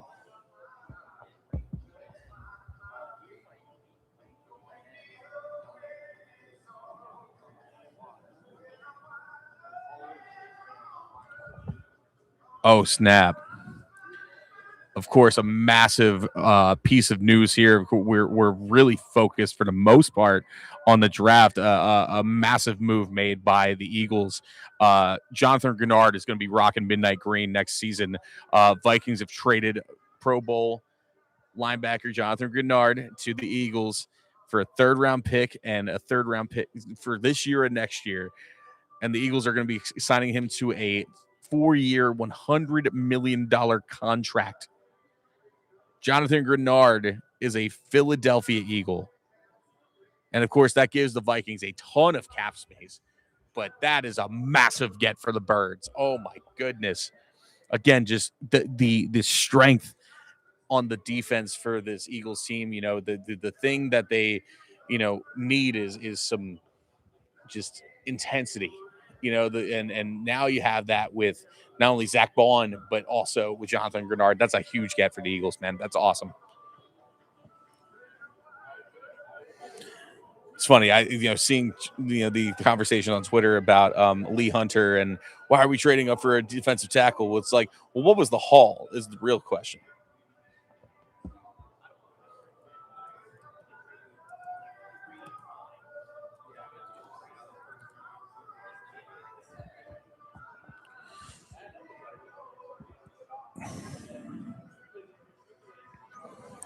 So they gave up the 51st and the 159th, and they'll get the they got the 49th and they'll get the 196. Okay, so they obviously dropped out of one of their picks because they had back-to-back picks, 158 and 159. Funny enough, the pick they gave up was the one they didn't get from the the Vikings, which is funny. So interesting to say the least.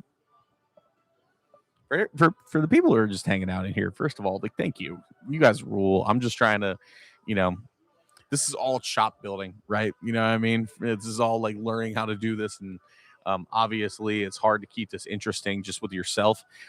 So, as time goes on here, we're doing our best and trying to figure it all out. But nonetheless, we are almost done with the second round of the NFL draft. And again, some initial shockers right away, but some great, really solid picks. Caden McDonald, obviously going to the Texans, that's huge. TJ Parker to these, like a lot of these picks, I really like fit wise for these teams. I mean, from just looking at off the bat here, I mean, Deshaun Stribling was a weird pick, but obviously wide receiver is something that San Fran could use.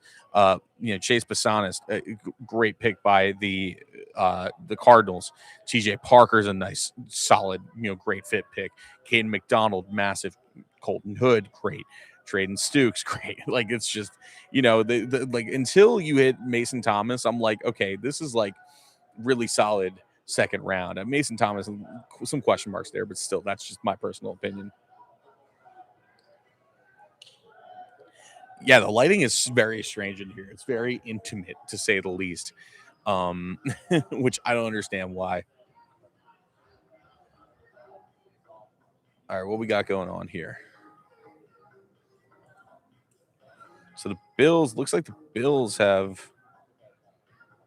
traded for their pick here with the Broncos. And the Broncos now at this point have traded out of both rounds. The Broncos are just like, nah, we're good. They're comfortable with their situation right now.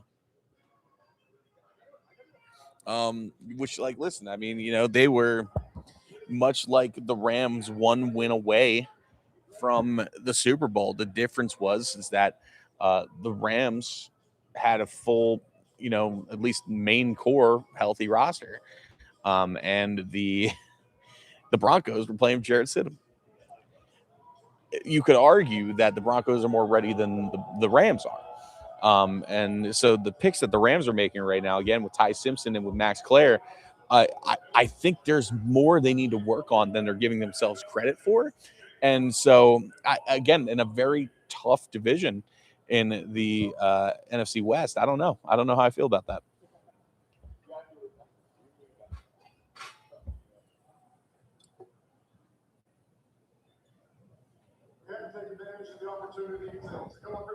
All right, we're going to find out who the Bills pick here, of course, for all our Carolina transplants that are all from upstate New York, because every single one of you are. At least it feels like it.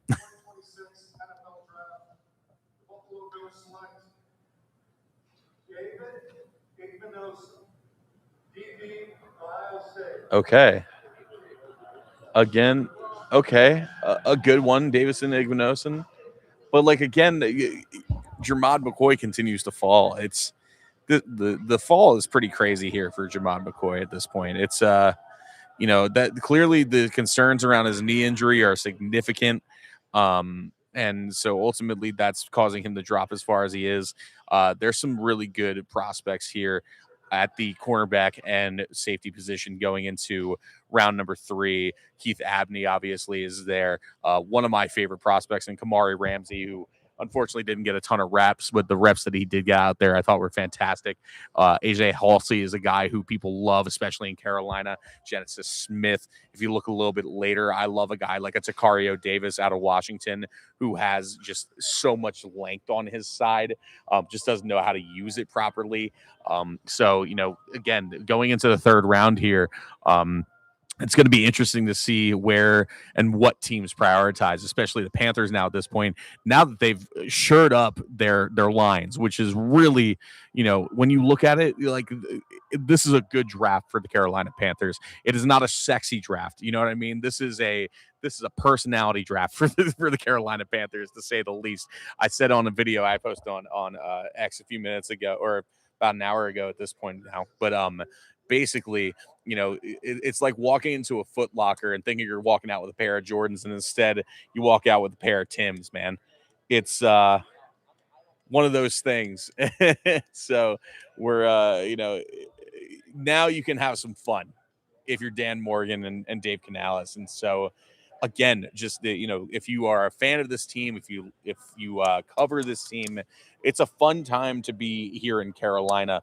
I think there's the always overarching conversation that we all have, and that's the mainstream media having the kind of giving them the butt of the joke and not the benefit of the doubt. But now, in this draft, I mean, if you're looking at the draft that the other teams in the division have had, I mean, like, the Panthers are on par, if not better than most of them. I mean, yeah, sure, the Bucs have had a fantastic draft, getting Ruben Bain, ending up snagging Josiah Trotter is great too. Again, shoring up, they're drafting in ways where they're shoring up glaring holes, right? So that's massive for them. Atlanta getting Avian Terrell is huge for them. I think that's a great get to start out their draft. It's a first round talent in many ways. The way that the Saints have gone after Jordan Tyson, and then in the 2nd round going and getting was it Christian Miller? Christian Miller, again, just shoring up those holes, man. But the Panthers are right there with them. I think the Panthers have had the best draft, if not the. We'll see here. Panthers might have the best draft so far in the NFC South. And Sean Merriman hitting his sack dance. Iconic, of course.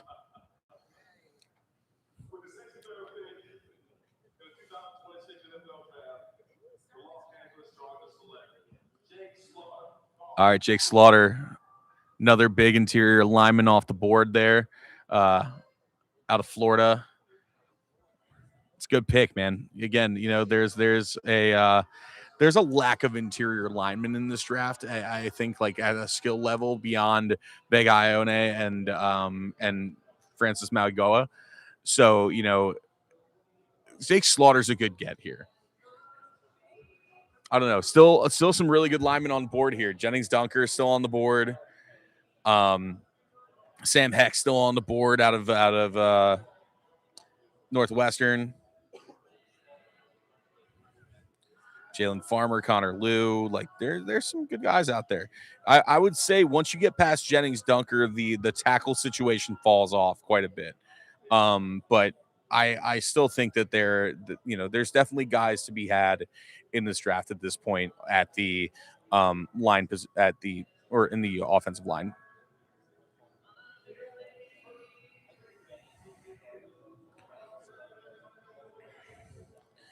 Now at this point, I think you're going to start seeing a run of wide receivers and defensive backs. This is where I think teams will try to shore that up before they do anything else at this point. So you're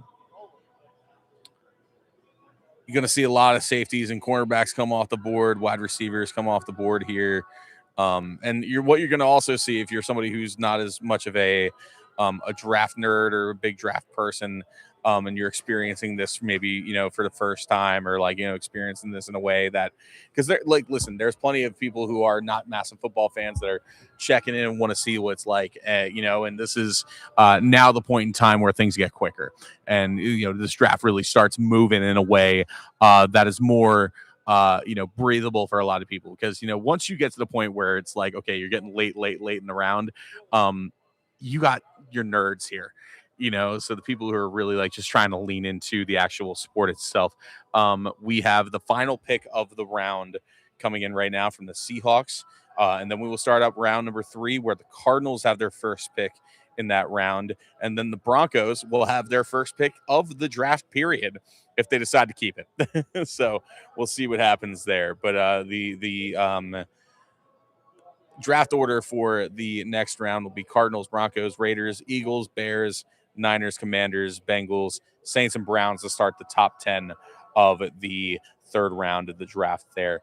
We're going to go ahead and do a quick little cut in here for the Fox. So moment here as I do that. Continuing on our draft coverage here with the NFL. If I could remember how to speak into a microphone. It is 99.7 The Fox, keeping it going for our draft coverage. We are now into the third round here, and the Carolina Panthers have shored up both lines. They are looking into trenches, to say the least, with Lee Hunter, Monroe Freeling, both fantastic gets for your Panthers. Of course, Monroe Freeling, offensive lineman out of Georgia, and Lee Hunter, defensive tackle from Texas Tech. Lee Hunter, if you watch some of his tape, first thing you will see is there is a ton of pressure. He's not afraid to get into the backfield. Was first in the NCAA in many key defensive stats, advanced stats, if you will. So this is a guy that will absolutely make a difference for your Panthers going into 2026. Ultimately, 83 is the next pick for the Panthers here. Where will they go? What's the decision they decide to make? Will Dan Morgan trade again? Will they go with a weapon defensively? Will they go on the offensive end for this one? Only one way to find out. Make sure you stay right here for the updates on 99.7 The Fox.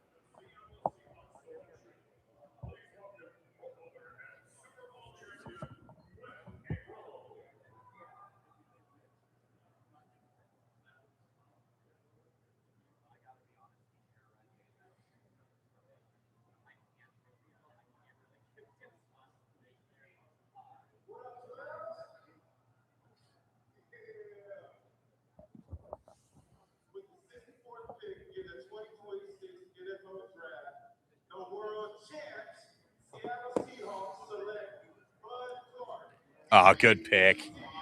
Little bit of a stretch on him, but I like Buddy Clark out of TCU, man.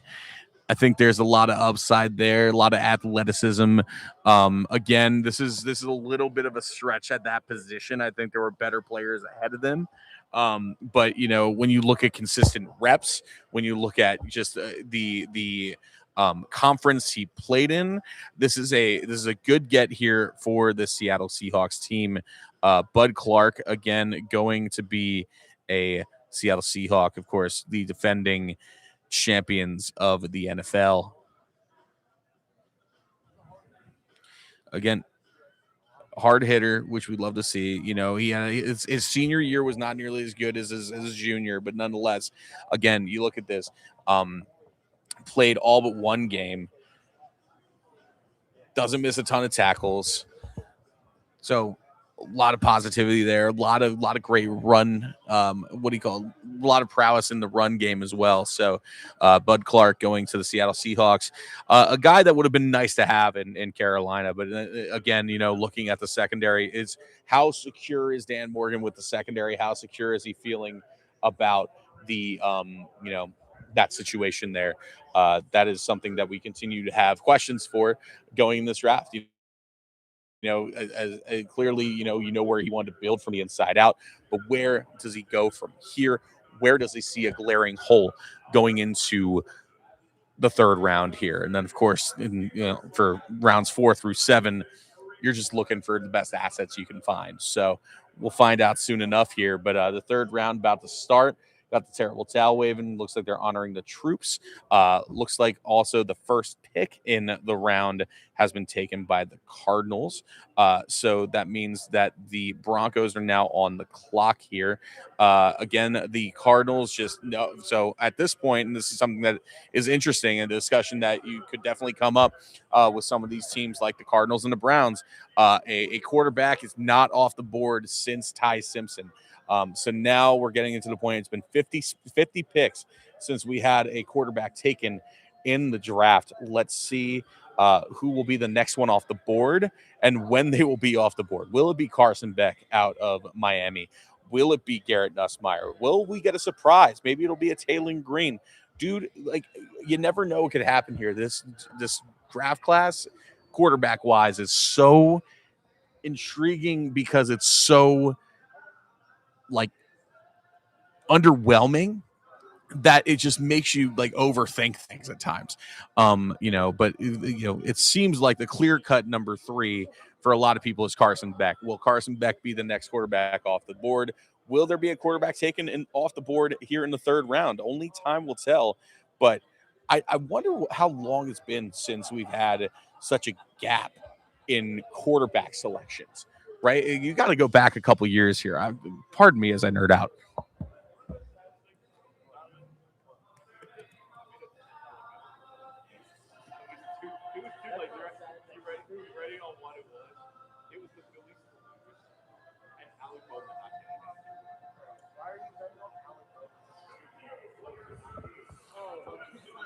I mean, I'm having to go back a little bit here, guys. I'm not going to lie to you. It's been a long time since we've had. I mean, what? I mean, I guess the 2022. Yeah, it was a bad class. It was Kenny Pickett class. That's tough. Yeah, that's kind of crazy there because it was Kenny Pickett to Desmond Ridder was the last time we had a gap this long in getting a quarterback. So that was 52 picks because Kenny Pickett went number 22 and then Desmond Ridder went 74. So we're approaching that level of a gap between quarterbacks here, between Ty Simpson and whoever decides to be or whoever's going to be the next quarterback taken in this draft. We are at a pretty big gap here. So we'll see soon enough who's going to fill that gap. And funny enough, as I say all these things and I mention him, Carson Beck is going to be taken by the Arizona Cardinals here at 65. So Carson Beck will be the next one taken. Again, this is crazy enough. 52 picks between Kenny Pickett and Desmond Ridder in 2022. 52 picks taken between Ty Simpson and Carson Beck here in 2026.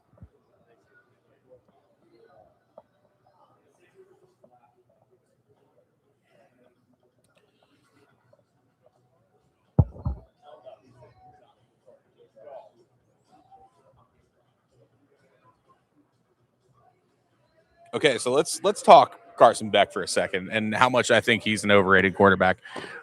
I don't get it. I think that when I watch him, I don't think his footwork's great. I don't think his vision's great. I don't think there's a ton of upside with Carson Beck. I think what you see is what you get with him. Obviously, that Miami team was on a run towards the end of the 2025-2026 season. Let's not forget about the fact that they had one of the best defenses we've seen in years, man. So Carson Beck goes to the Cardinals. Obviously, Kyler Murray replacement there. So we will see what happens.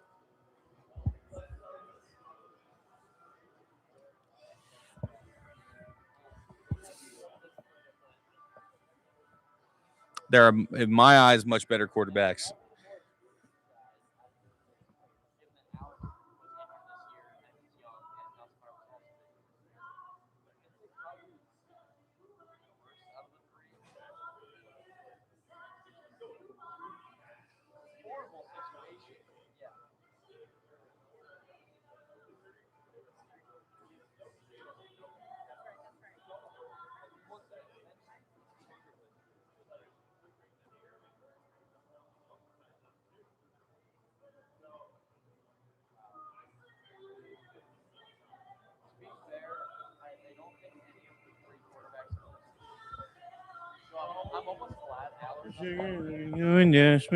Other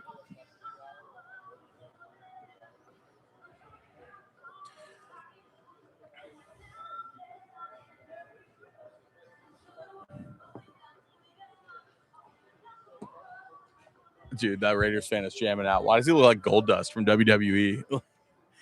So Carson Beck goes there at number 65. So that is now the third quarterback off the board here. Again, it took 52 picks between Ty Simpson and Carson Beck to see a quarterback off the board. Here we go into now the 66th pick, where here's the thing. I'm at the point now where like I'm following along with Pro Football Focus, and I'm getting the updates prior to even the broadcast that we're seeing here in the green room. So Tyler Onyedim, I don't know how to pronounce his last name, out of Texas A&M is the next to go. The other side of Cassius Howell, one of Cassius Howell's teammates, of course, Cassius Howell, was taken in the second round there. At this point, the interior lineman, I think, other than Chris McClellan, I'm not thrilled about. So that Broncos jacket goes hard, though.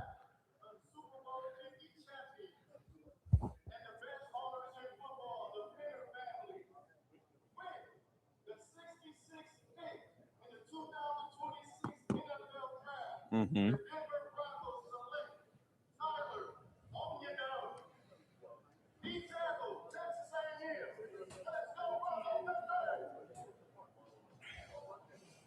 That's a reach, to say the least, but again, this is when, and this is where the draft starts getting weird for anybody who is a new draft nerd. The third round is when things start getting strange, because suddenly they look at draft boards as much as, more so than best available. So you're going to see players get taken that are projected, fourth or fifth round, that end up going here because that's ultimately what the team needs. So, they're looking for team need, they're looking for strength, they're looking for ways to, ultimately fit in and make sure that the team is on point. So that's the big thing here. So you're going to see a lot of interesting picks. Oh yeah, I forgot my boy is their Stagecoach.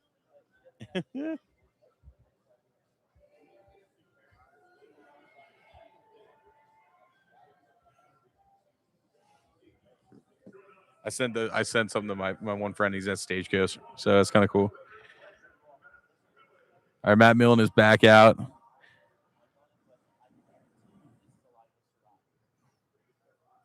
Okay, apparently Lee Hunter has spoken to Derek Brown, so that's going to be some good energy out there, man. Come on now.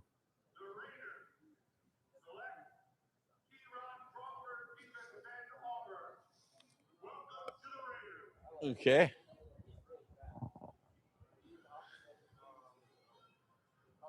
other side.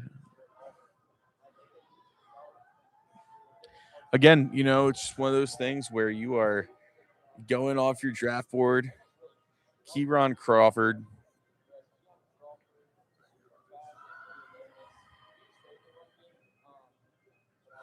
And the birds are up.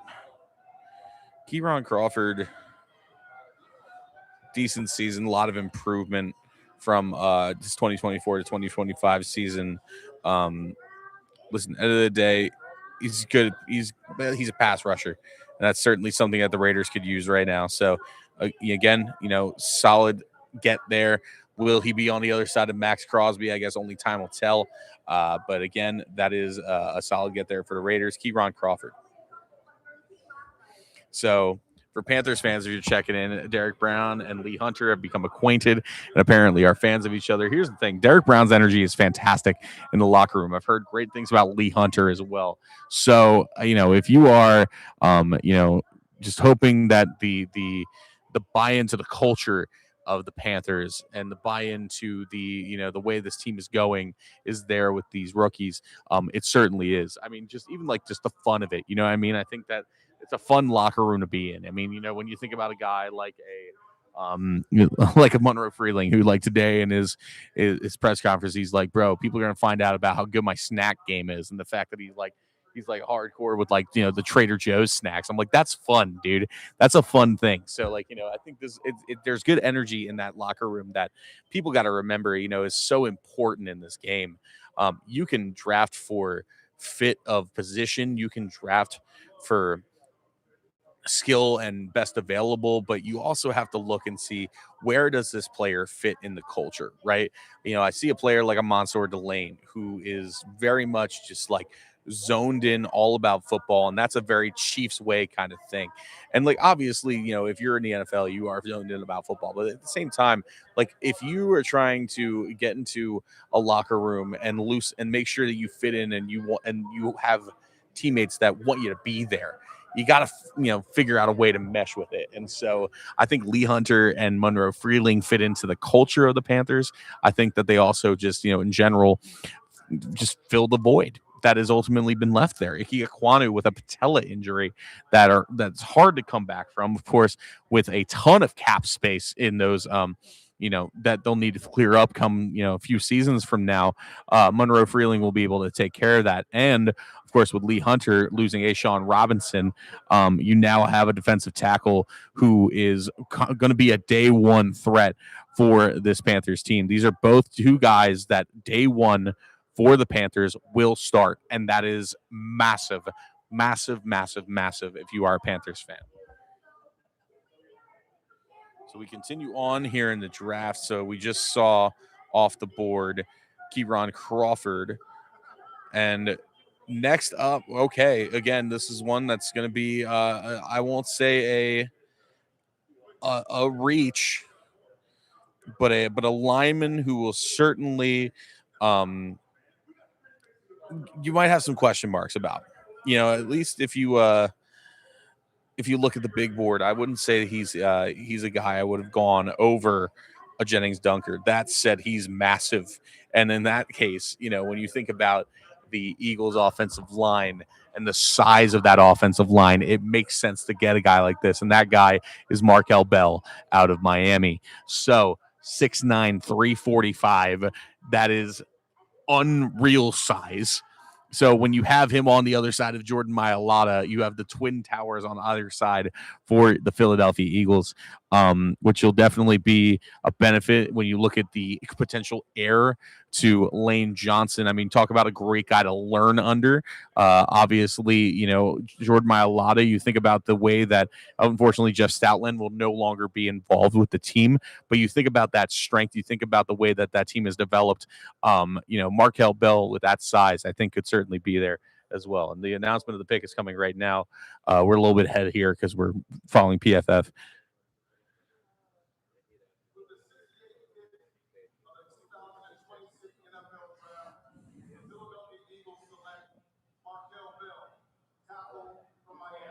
Big guy.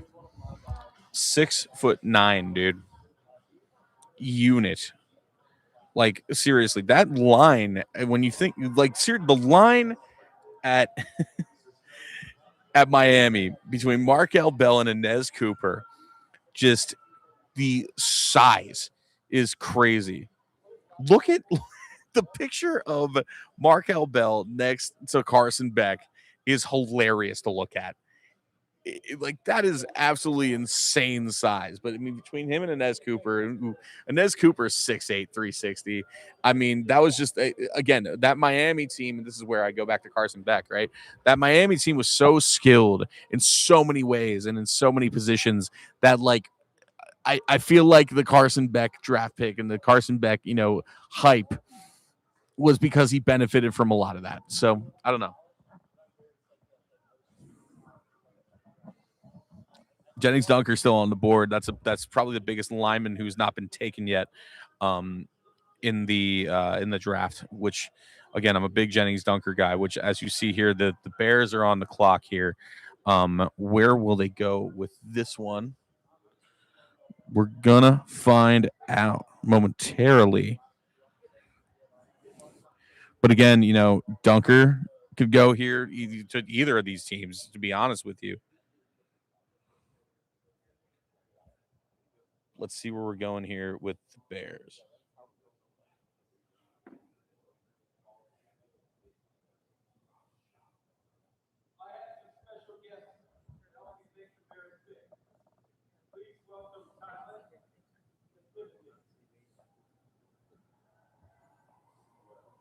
They're representing Friends of the Children, an incredible organization that focuses on the importance. Lee Hunter's nickname is also the Fridge, which rules.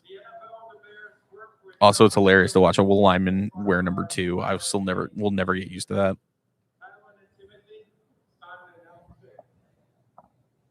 All right. Nice.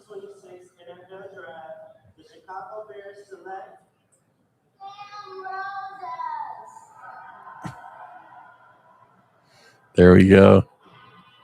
Roger Goodell showing off the strength. Sam Roush out of Stanford. Okay, tight end. I don't love the tight end class at this point, from here on out. So my opinion about the tight ends going forward is pretty mediocre at best. Just other than Justin Jolie. I was going to say Justin Jolie, Marlon Klein, who has already gotten taken. Justin Jolie has not, but Marlon Klein has been taken. Outside of them, and then the obvious of Stowers and Sadiq. I'm glad that the like Stowers, and it feels like the tight end class, there hasn't been a lot of like crazy shakeup or total crazy reach on a guy. It feels like it's been pretty. Yeah, we know who the best 2 are, and then just kind of like figure out from there. So Sam Roush coming out of Stanford, going to be newest member of the Chicago Bears. Now going to the Niners. Where will the Niners go here again? Could use some tackle help, some offensive line help. The Deshaun Stribling pick was a head scratcher for some people, I think. So we'll see what's going to happen here. Andy Lee, of course, longtime punter, announcing the pick here for the Niners. Let's see where they go with number 70.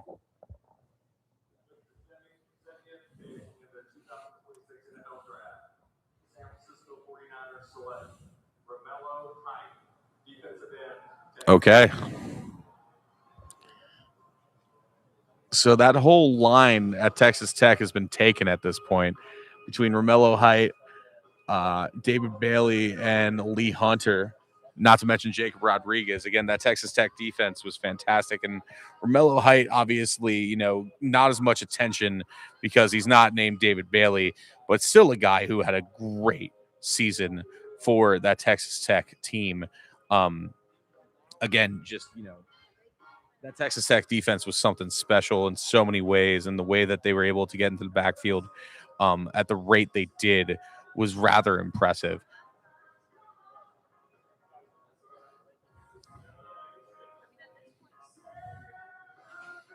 And again, you look at the efficiency grade on on PFF, where he had a 92.5, 9 sacks on the season, 42 hurries. Just yeah, again, pass rush is the name of the game with Romello Height, and again, another force there for the Niners, the continuing to build up their defense, and just again, just a lot of teams, the way they're drafting is there's no crazy surprises other than at least here the surprises are more the names, I would say, like just like where they're going with them. But then again, you think about time and time again, right? Think about a team like I think back to the Eagles. Again, because I grew up with them. And, I remember them trading up for Jeremy Maclin. I was like, why would you move up for Jeremy Maclin with so much more available? And again, it's just like what fit, what made the most sense for your team. So here we are again with one of those scenarios. So we'll see what happens here going into this. That was pick number 70, meaning we're on to Washington now. Of course, Washington got themselves Sonny Styles, did not have a pick here in the second round. But Sonny Styles, obviously, I mean, depending on who you talk to, and I'm one of those people that, it's depending on who you talk to. Sonny Styles is probably going to be the best player out of this draft, in my opinion. I think his upside is so crazy. I think that his athleticism is insane. I think a lot of people will say that Arvell Reese is the safe pick for the most impactful player from this draft, but I think Sonny Styles has the capabilities and has the abilities to really run that offense. Run that defense and really make a difference there in Washington. But here we are, and Washington is down to 18 seconds on this pick. Will they miss a pick here? We have not had a missed pick here in the draft this season, but will there be one here as we're down to 8-7? Okay, looks like they took the pick, or they traded. They took somebody, but they made us count down a little bit. Gave us 8 seconds to spare on that pick there. So we'll find out who will be a Washington Commander soon enough. Of course, Washington, the host next year of the NFL draft. Looking forward to that new stadium out there in DC as well. It's going to be absolutely insane. And Washington, of course, going to be a fun team to watch this year. Return Jaden Daniels. He'll be back there on the field, and hopefully will stay healthy. Again, just a team that, when healthy, can absolutely win the NFC East. The NFC East is going to be a fun division to watch this year. Going to be ultra competitive. A lot of these divisions are, in various different ways. Of course, the NFC East will definitely be there. The NFC South, I think a lot of people will look at this year and see will be a fun one to watch. It's a division that definitely does not get the benefit of the doubt at times, but nonetheless, it is a division that is competitive consistently. And, so being able to see a different winner last year with the Panthers over the Bucks, and again, Uno reverse into it. Nonetheless, seeing some variety there definitely gives hope in the division itself. So we're going to find out who the Commander is going to pick here. Then the Bengals move into their pick, and then we got Cincinnati, New Orleans, Cleveland, Miami, and Pittsburgh. So we're gonna have a nice little string here, a little mix of divisions. Of course, a little bit of NFC North.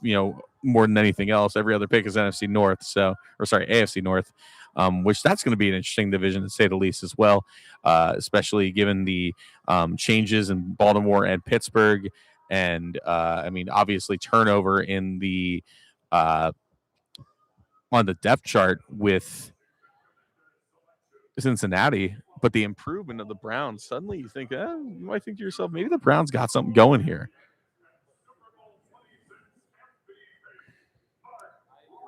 All right, Mark Griffin doing the announcement here for the Commanders. Where will the Commanders go with this pick? We're going to find out momentarily. That's so polite of him.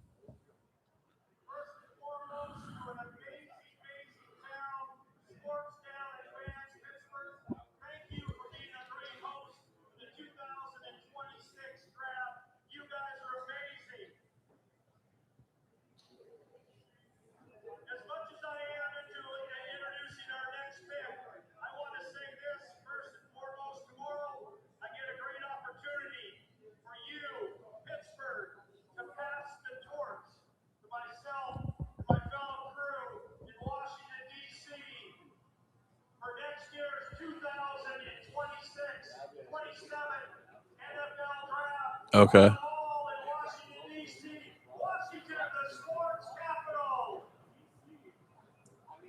I'm not convinced.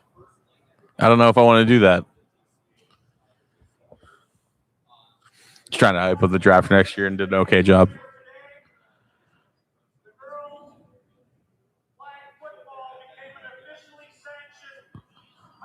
This is the guy they assigned all the PSA stuff for.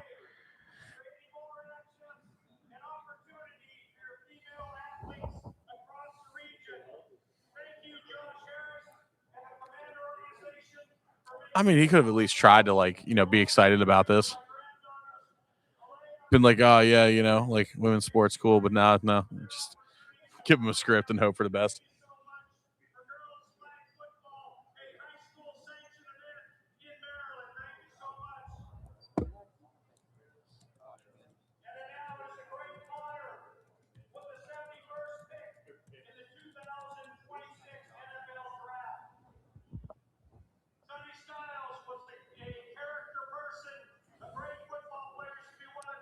Dog, come on.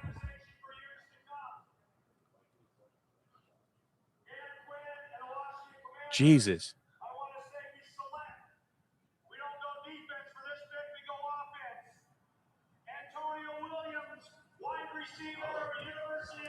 I like the pick. I hate it took forever, but I like the pick. Antonio Williams, for those of you who might not be nearly as familiar, of course, you know, we do have quite a bit of familiarity with him in the Carolinas. Again, in a year that was not stand out by any means for the Clemson Tigers, Cade Klubnik leaned on Antonio Williams, and his improvement in his senior season was pretty fantastic.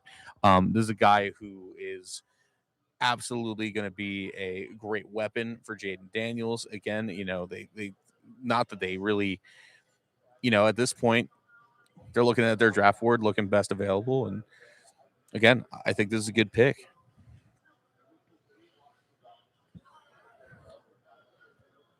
I would say that his efficiency was certainly up in his senior year. Of course, you look at his junior year where he had 11 touchdowns, 908 yards. I mean, you know, this is a guy who does not drop the ball often at all. Ask my partner John Ellis. He is certainly a fan of Antonio Williams. You know, it's funny. He was a big Omar Cooper and Antonio Williams guy, and both those guys go on the first 2 days here of the NFL draft, and rightfully so. Again, Antonio Williams, a member of the Washington Commanders. Now we go to the Bengals. And Kevin Booth keeping it quick. I love this pick. I love this pick. I love this prospect. I'm telling you, Tacario Davis is going to be a menace in this league. Here's the thing. When you have a guy who is 6'4" and plays cornerback, it's going to be hard enough to throw over him. The only thing that Tacario Davis it's in his way is that he sometimes does not realize that he is as big as he is. He does get called for penalties quite a bit and can get hung up with holding calls occasionally. If Tacario Davis can take some time and really remember the type of player that he is and the size that he has and take advantage of that, this is going to be a guy that's going to be able to really stand out in this league. I love that pick. I think it's a little bit of a stretch, little dangerous because he is a project player, but if the Bengals are confident in him, I love the pick. Tacario Davis is now a member of the Cincinnati Bengals, one of my favorite picks, one of my favorite prospects in this draft.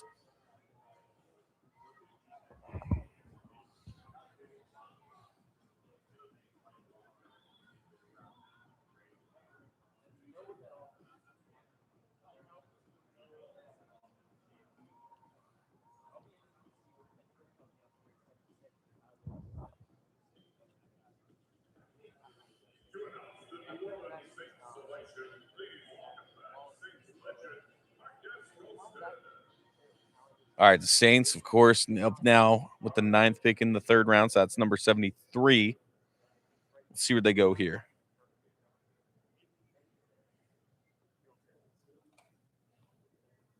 With the 73rd pick in the 2026 NFL Draft, the New Orleans Saints select Oscar Delp. Okay, another tight end off the board.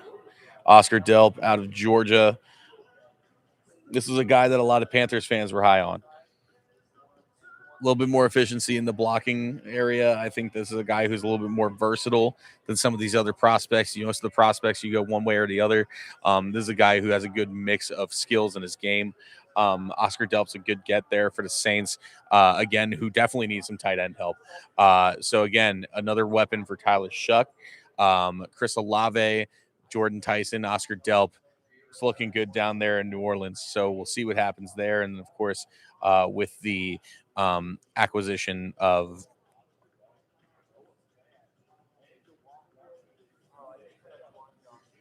Christian Miller on the other side.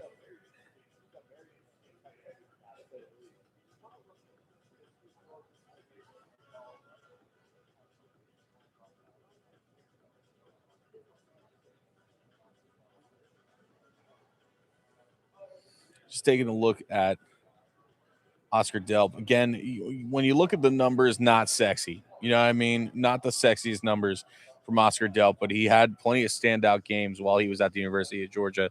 Again, if you need, you think about the Saints, and you think about the history of what they've done. Some of these tight end or project type players.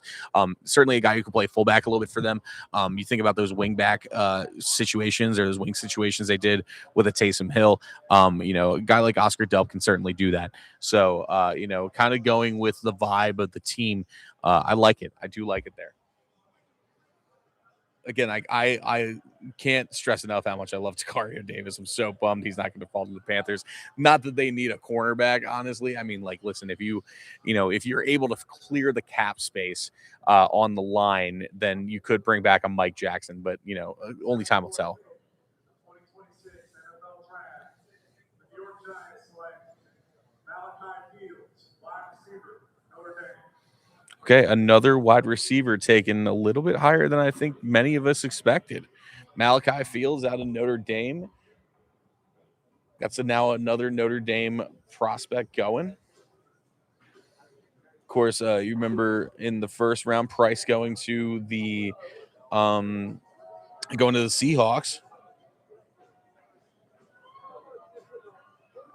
And of course, Jeremiah Love as well.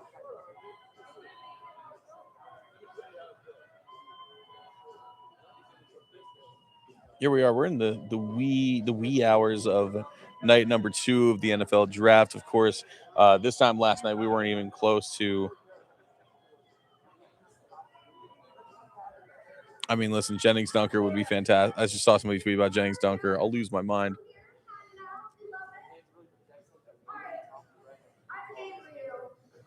Okay, so we are at the Dolphins now. Dolphins are on the clock currently with so this is what lays in the way of the Panthers. You got Dolphins, Steelers, Bucks again, Colts, Falcons, Ravens, Jaguars, Vikings, Panthers.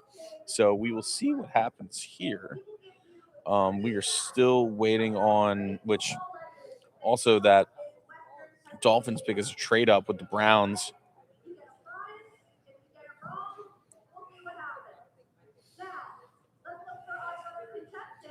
And of course, again with Miami, here we are. Of course, Caden Proctor taken first round. They took Rodriguez. Could still use an offensive weapon. And again, Chris Bell's on the board. Chris Brazel's on the board. Skylar Bell, Bryce Lance. I love a Ted Hurst out of Georgia State here. I think there's a lot of really solid receivers that are up for grabs here for this team. Oh, there's snacks right now. I kind of want a snack. Hold on.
Kyle as my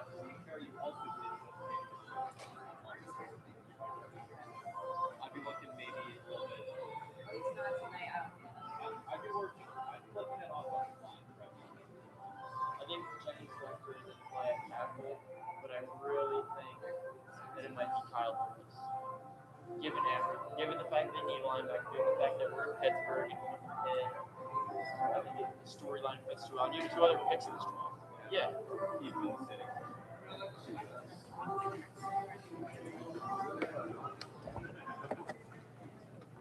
Whatever this is looks delicious. Clock right now. They haven't made a selection. I don't even know what it is. So far. It's saying on ESPN the pick. Shout out to the. I just realized I talked with it with microphone, but this looks so good. Shout out to the draft for feeding us, dude. A little live food review. They have pretzels.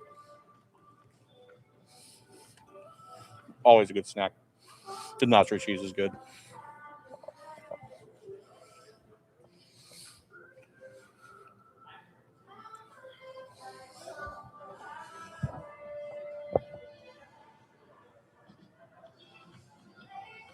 Still waiting for the Dolphins here. Let's see if the pick is in. All right, let's see what happens here for the Dolphins.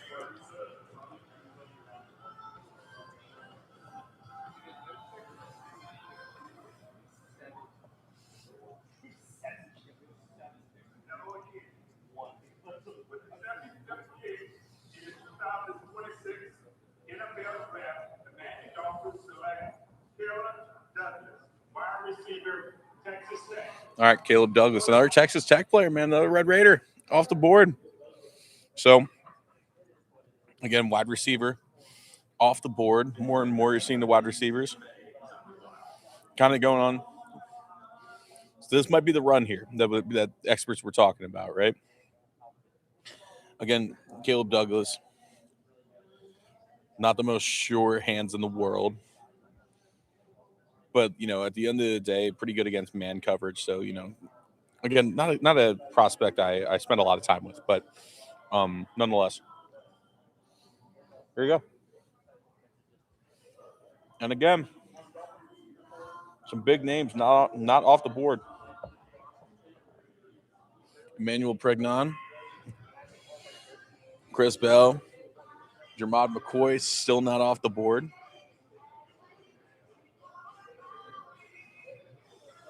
Yeah, that's so good.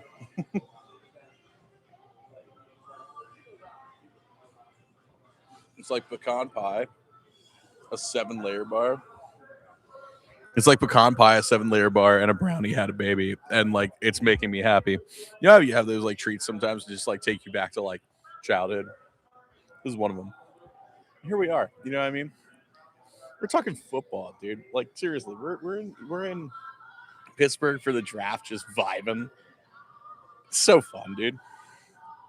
It's like nerd out aside and like obviously covering the team aside. This is really cool. I never forget those moments, man. So many people do.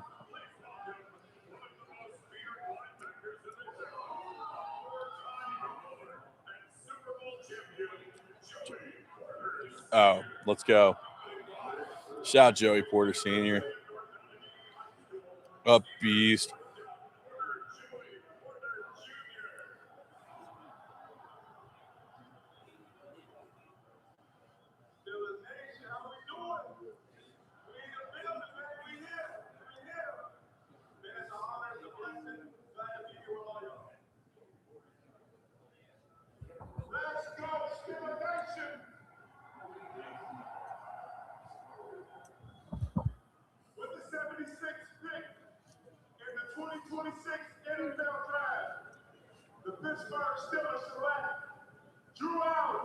Okay.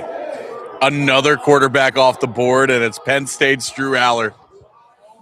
Staying on the western side of the state here. Oh, man.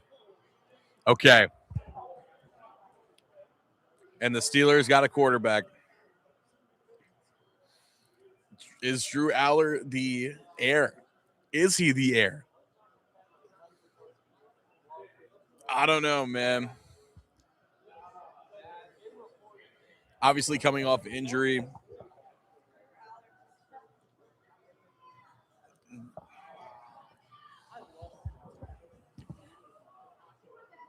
It's funny because you hear all the kids who clearly grew up in Western PA or grew up Penn State fans are pretty stoked about the Drew Aller pick. I, on the other hand, went to Temple University, so I'm unbiased in this situation. Listen, Drew Aller certainly has a lot of upside. The thing that you need to look at and need to think about is just like coming off of this injury, will he be able to, rekindle whatever he had in his junior season? Let's take that in the NFL, take his skill set into the NFL. As you can see, he's good in the mid game. He's definitely more of a game manager type. It's not a dude who can throw the ball super deep. But nonetheless, if you are the Steelers, you need that. You have DK Metcalf, who's physical. You have a Pat Freiermuth, who's physical. Sure, having Calvin L, Austin Go a little bit deeper would be nice. But, this is a team that's built for the intermediate game. So Drew Aller fits into this pretty nicely. So we'll see what happens. But obviously for the state of Pennsylvania and the western part of Pennsylvania, this is going to be a fun pick, akin to a Kenny Pickett situation. But hopefully it works out a little bit better for the Steelers this time with picking a kid from PA.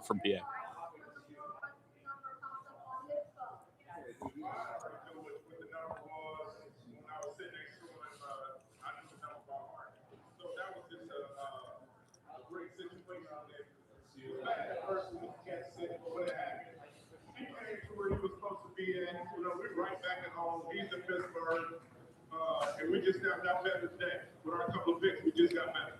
You have people here that have watched you and your son. You're part of the city. Give a round of applause, everybody, one more time for Joey Porter Jr. and Joey Porter Sr. So funny watching the Penn State kids lose their minds.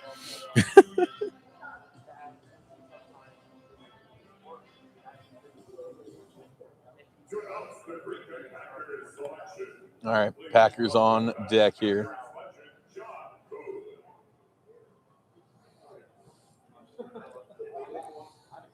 John Kuhn, back up. Of course, one of the last of the dying breed in the fullback position. Also a radio personality in his own right.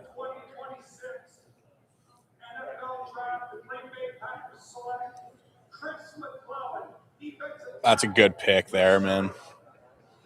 I really like Chris McClellan. I think he's one of those guys who, let's go, shockingly a finesse dude, if you will. A guy that you look at off the bat, 6'4", 320, 330, and you're like, you know what? He's going to run through you like a truck. Kind of the opposite. The way that Lee, for people who are looking at, Lee Hunter, who's a little bit more of that, physical guy. Chris McClellan is a finesse dude. He's got really good swim moves, especially for an interior lineman. He's quick. Got really good athleticism. Again, this is just kind of a guy who will put pressure on the quarterback just in a different way. I would say that this is a good fit in the sense for the Packers because they do have the guys that are like a little bit more of the aggressors, like the Micah Parsons of the world. So I think this is a solid fit for the Packers. Chris McClellan out of Mizzou. Another D tackle off the board, probably my favorite D tackle prospect at this point in the draft. Of course, Zane Durant is another one that I think will be fun out of Penn State, but he's not going to go until tomorrow, likely. If he does go earlier, it'll be interesting to see what happens.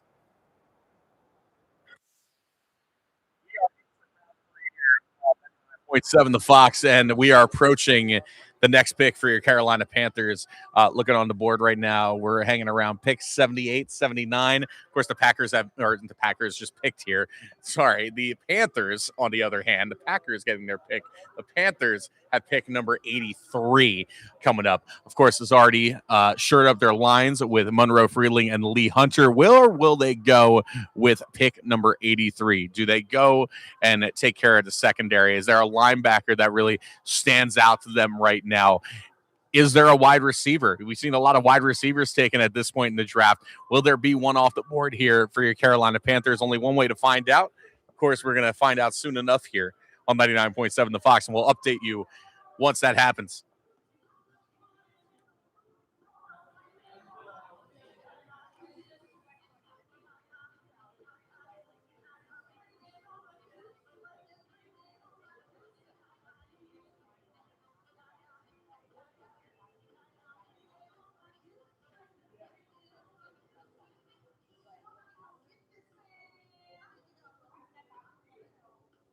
Of course, again, the standout, glaring prospect who is still on the board is Jermod McCoy out of Tennessee, projected to be, well, at least projected to be a first rounder at this point, is now dropping into the third round. This is a guy who had a pretty serious knee injury, but nonetheless,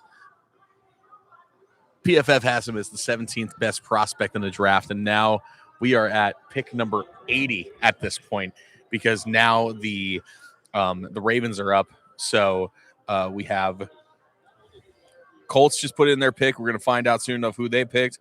And we got Falcons, Ravens, Jaguars, Vikings, Panthers. So another pick coming up here for the Cardiac Cats.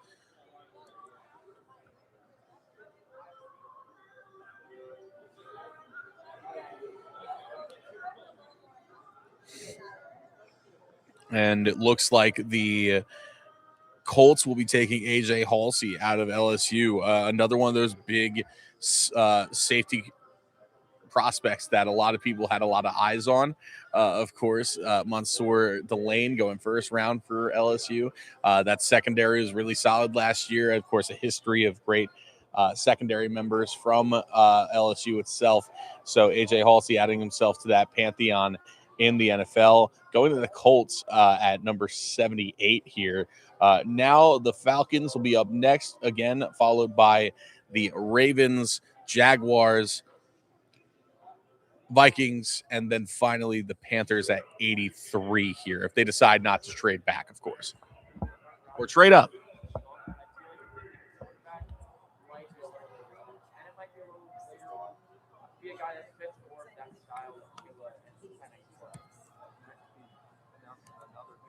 We make some noise for the Bachelor Boys, the band that's been crushing it over the last 2 days. Listen, there's a lot of negativity about the Indianapolis Colts.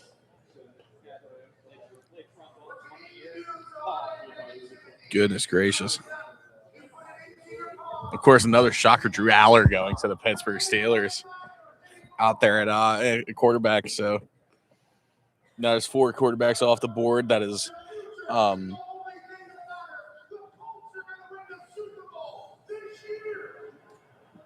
course, Mendoza, Simpson, Beck, and then Aller are your quarterbacks here so far in the 2026 NFL Draft.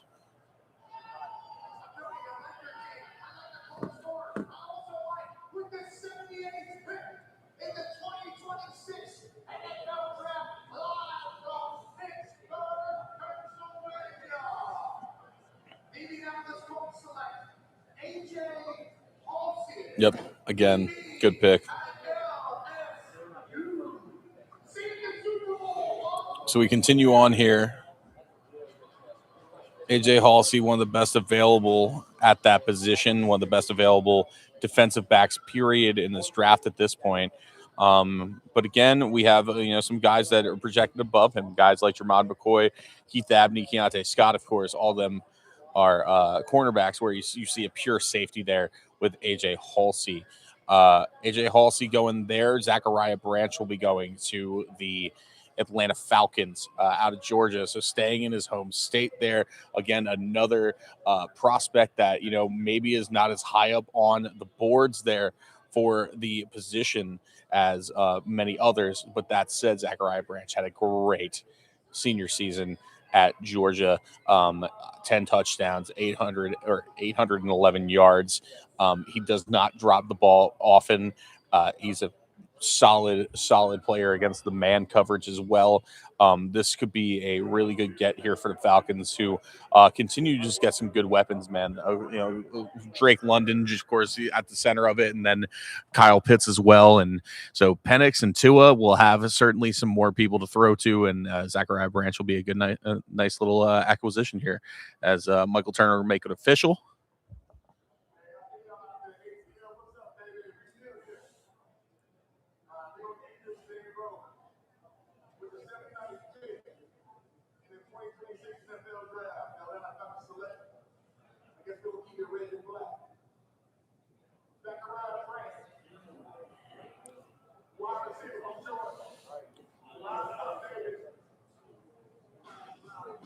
Got plenty of quickness. Thank you, Ron, for Wires here, Redneck Radio. Congratulations. What was your experience like? How important was it to be there at Auburn? He's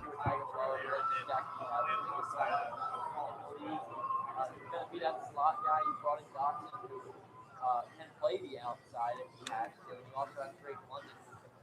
All right. I think that's a solid receiver. Denzel Boston, or what? I just saw a tweet about Denzel Boston. Who said he was related to David Boston? That's crazy. All right, here we are. Ravens just put their pick in. Jaguars up next, then Vikings, then Panthers.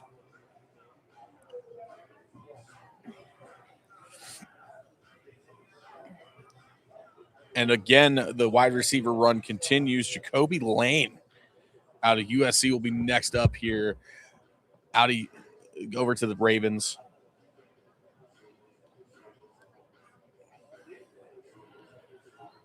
Again, the Ravens got plenty of weapons in and of itself, with Zay Flowers and Mark Andrews. So, adding a guy like Jacoby Lane, if you're looking for those X receivers, and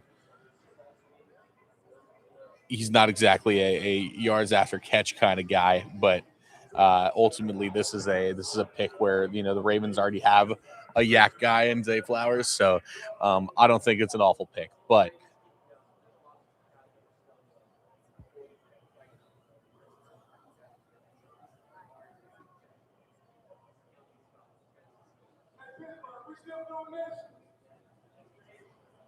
three more picks until the Panthers go one more time here in the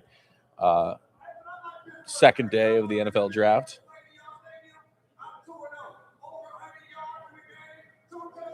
I have a gut feeling about Kamari Ramsey or Ted Hurst. I think Kamari Ramsey or Ted Hurst will be the move here for the Panthers at 83, given one of them being available. I could also see this being Jermod McCoy.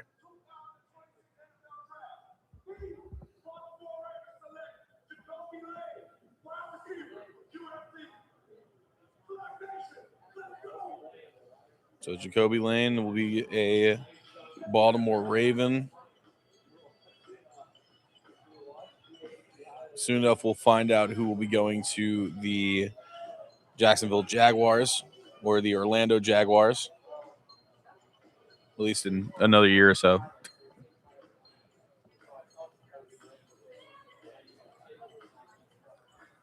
Be 27-28. That'll be the Orlando Jaguars, quote unquote, of course, doing renovations on that stadium. Funny enough, there's definitely going to be plans for renovations for Bank of America Stadium in it's already been discussed about the potential renovations for the Panthers. I don't know if there will be a situation where they play in Clemson or anything like that, like they would previously, but soon enough we'll find out. But obviously, it's nothing to worry about this season. Beside the point, let's see what the Jaguars do here at 81. I'm going to stop looking at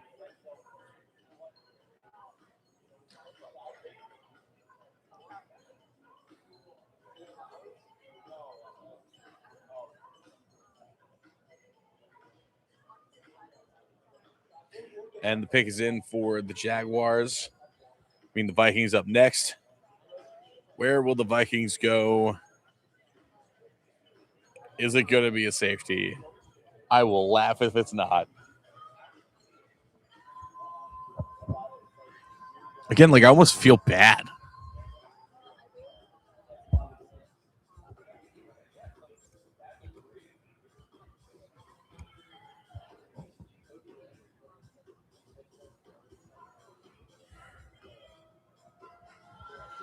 I'm hitting the wall. I'm hitting the wall, man. All right, Paul Polesnuzzi is back. Of course, Penn State alum. Plenty of Penn Staters out here in Pittsburgh.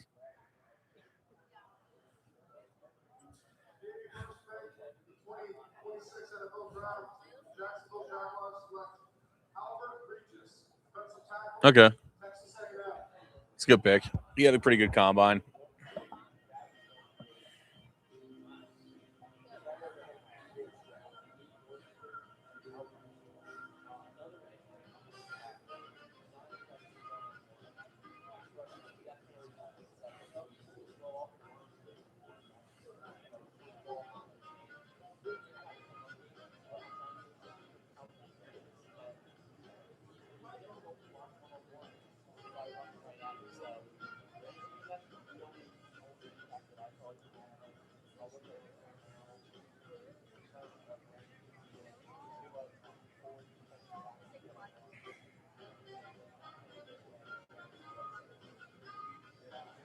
Well, Albert Regis will be going to the Jags.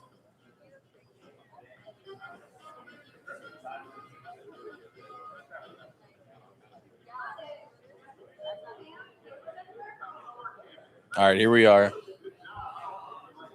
Vikings here at 82, and then we're going to go ahead and get into the Panthers at 83.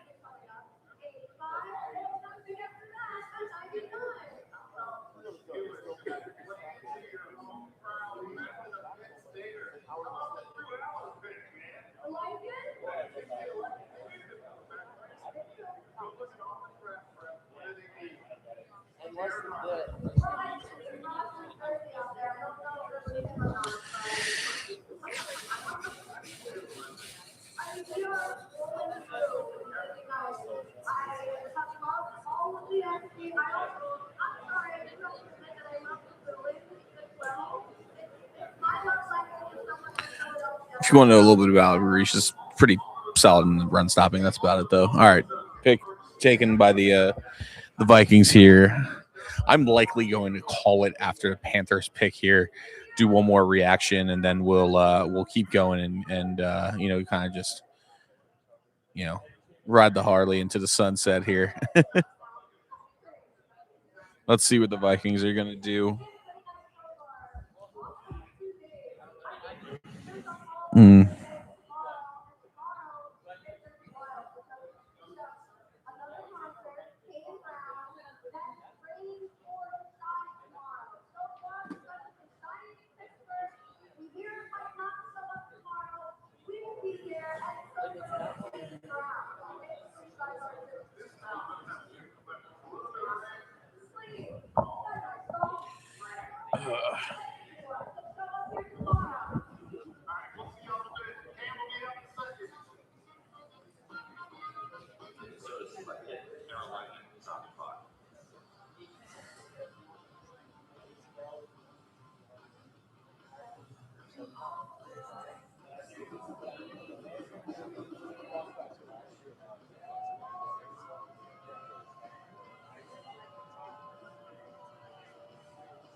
All right, and the Panthers have made their pick.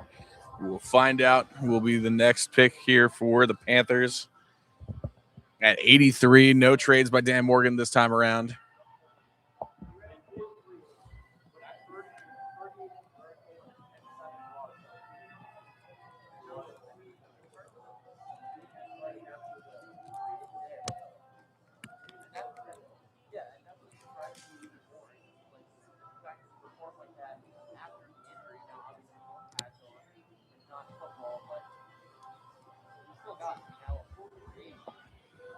Who will be rocking process blue next season? We're going to find out, of course. First up is the Vikings.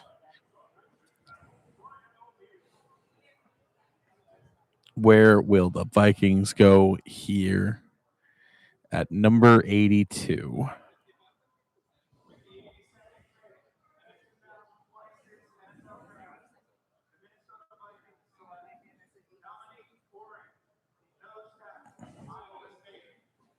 They just don't want to do anything about the secondary, apparently. I mean, Dominique Orange, not a bad player out of Iowa State. I think a riser in a lot of boards, but like, dude, again, this is a Vikings team that needs so much secondary help. I don't get it. So, for me, at least so far, the Vikings still not having a great draft.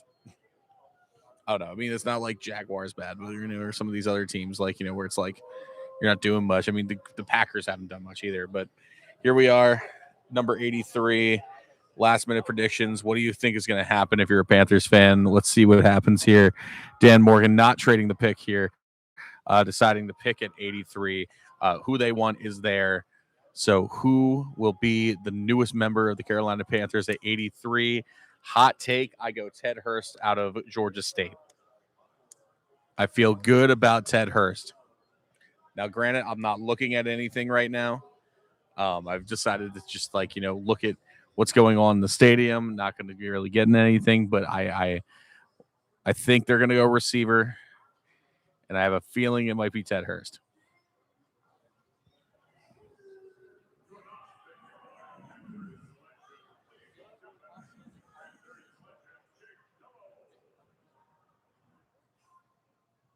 Jake Delhomme.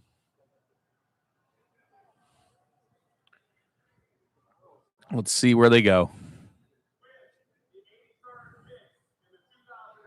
With a hat, though. It might be somebody in the building. Is Jermon McCoy? Okay, Chris Brazzell. It's a nice pick. Okay, so not the receiver I thought it would be, but still a great available receiver nonetheless, in Chris Brazzell out of Tennessee. That is a good get, like I said, for all of our wide receiver wanters, our wide receiver desirers in the Panthers camp. There you go. There's your wide receiver, Chris Brazzell out of Tennessee. And let's talk about him real quick. Again, 1,000 yards last year at Tennessee, 9 touchdowns. This is not a guy who drops the ball often. He is really, really solid just across the board. I think there's a lot of positivity here. Let's see what happens with him, but I think that's a really solid pick there for your Carolina Panthers.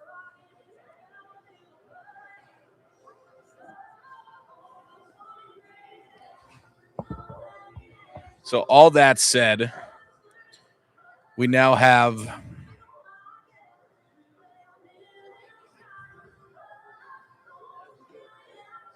15 picks, 16 picks left here in the third round of the draft. If the Panthers happen to hop back up, I will pop back on here. But I'll tell you what, I think we've hit the proverbial wall here. I'm going to do a little bit of content to make sure we are set on the Fox and on social. So with that said, thank you so much for hanging out here. It's been a blast. And yeah, man, here we are. Let's do it again next year, shall we?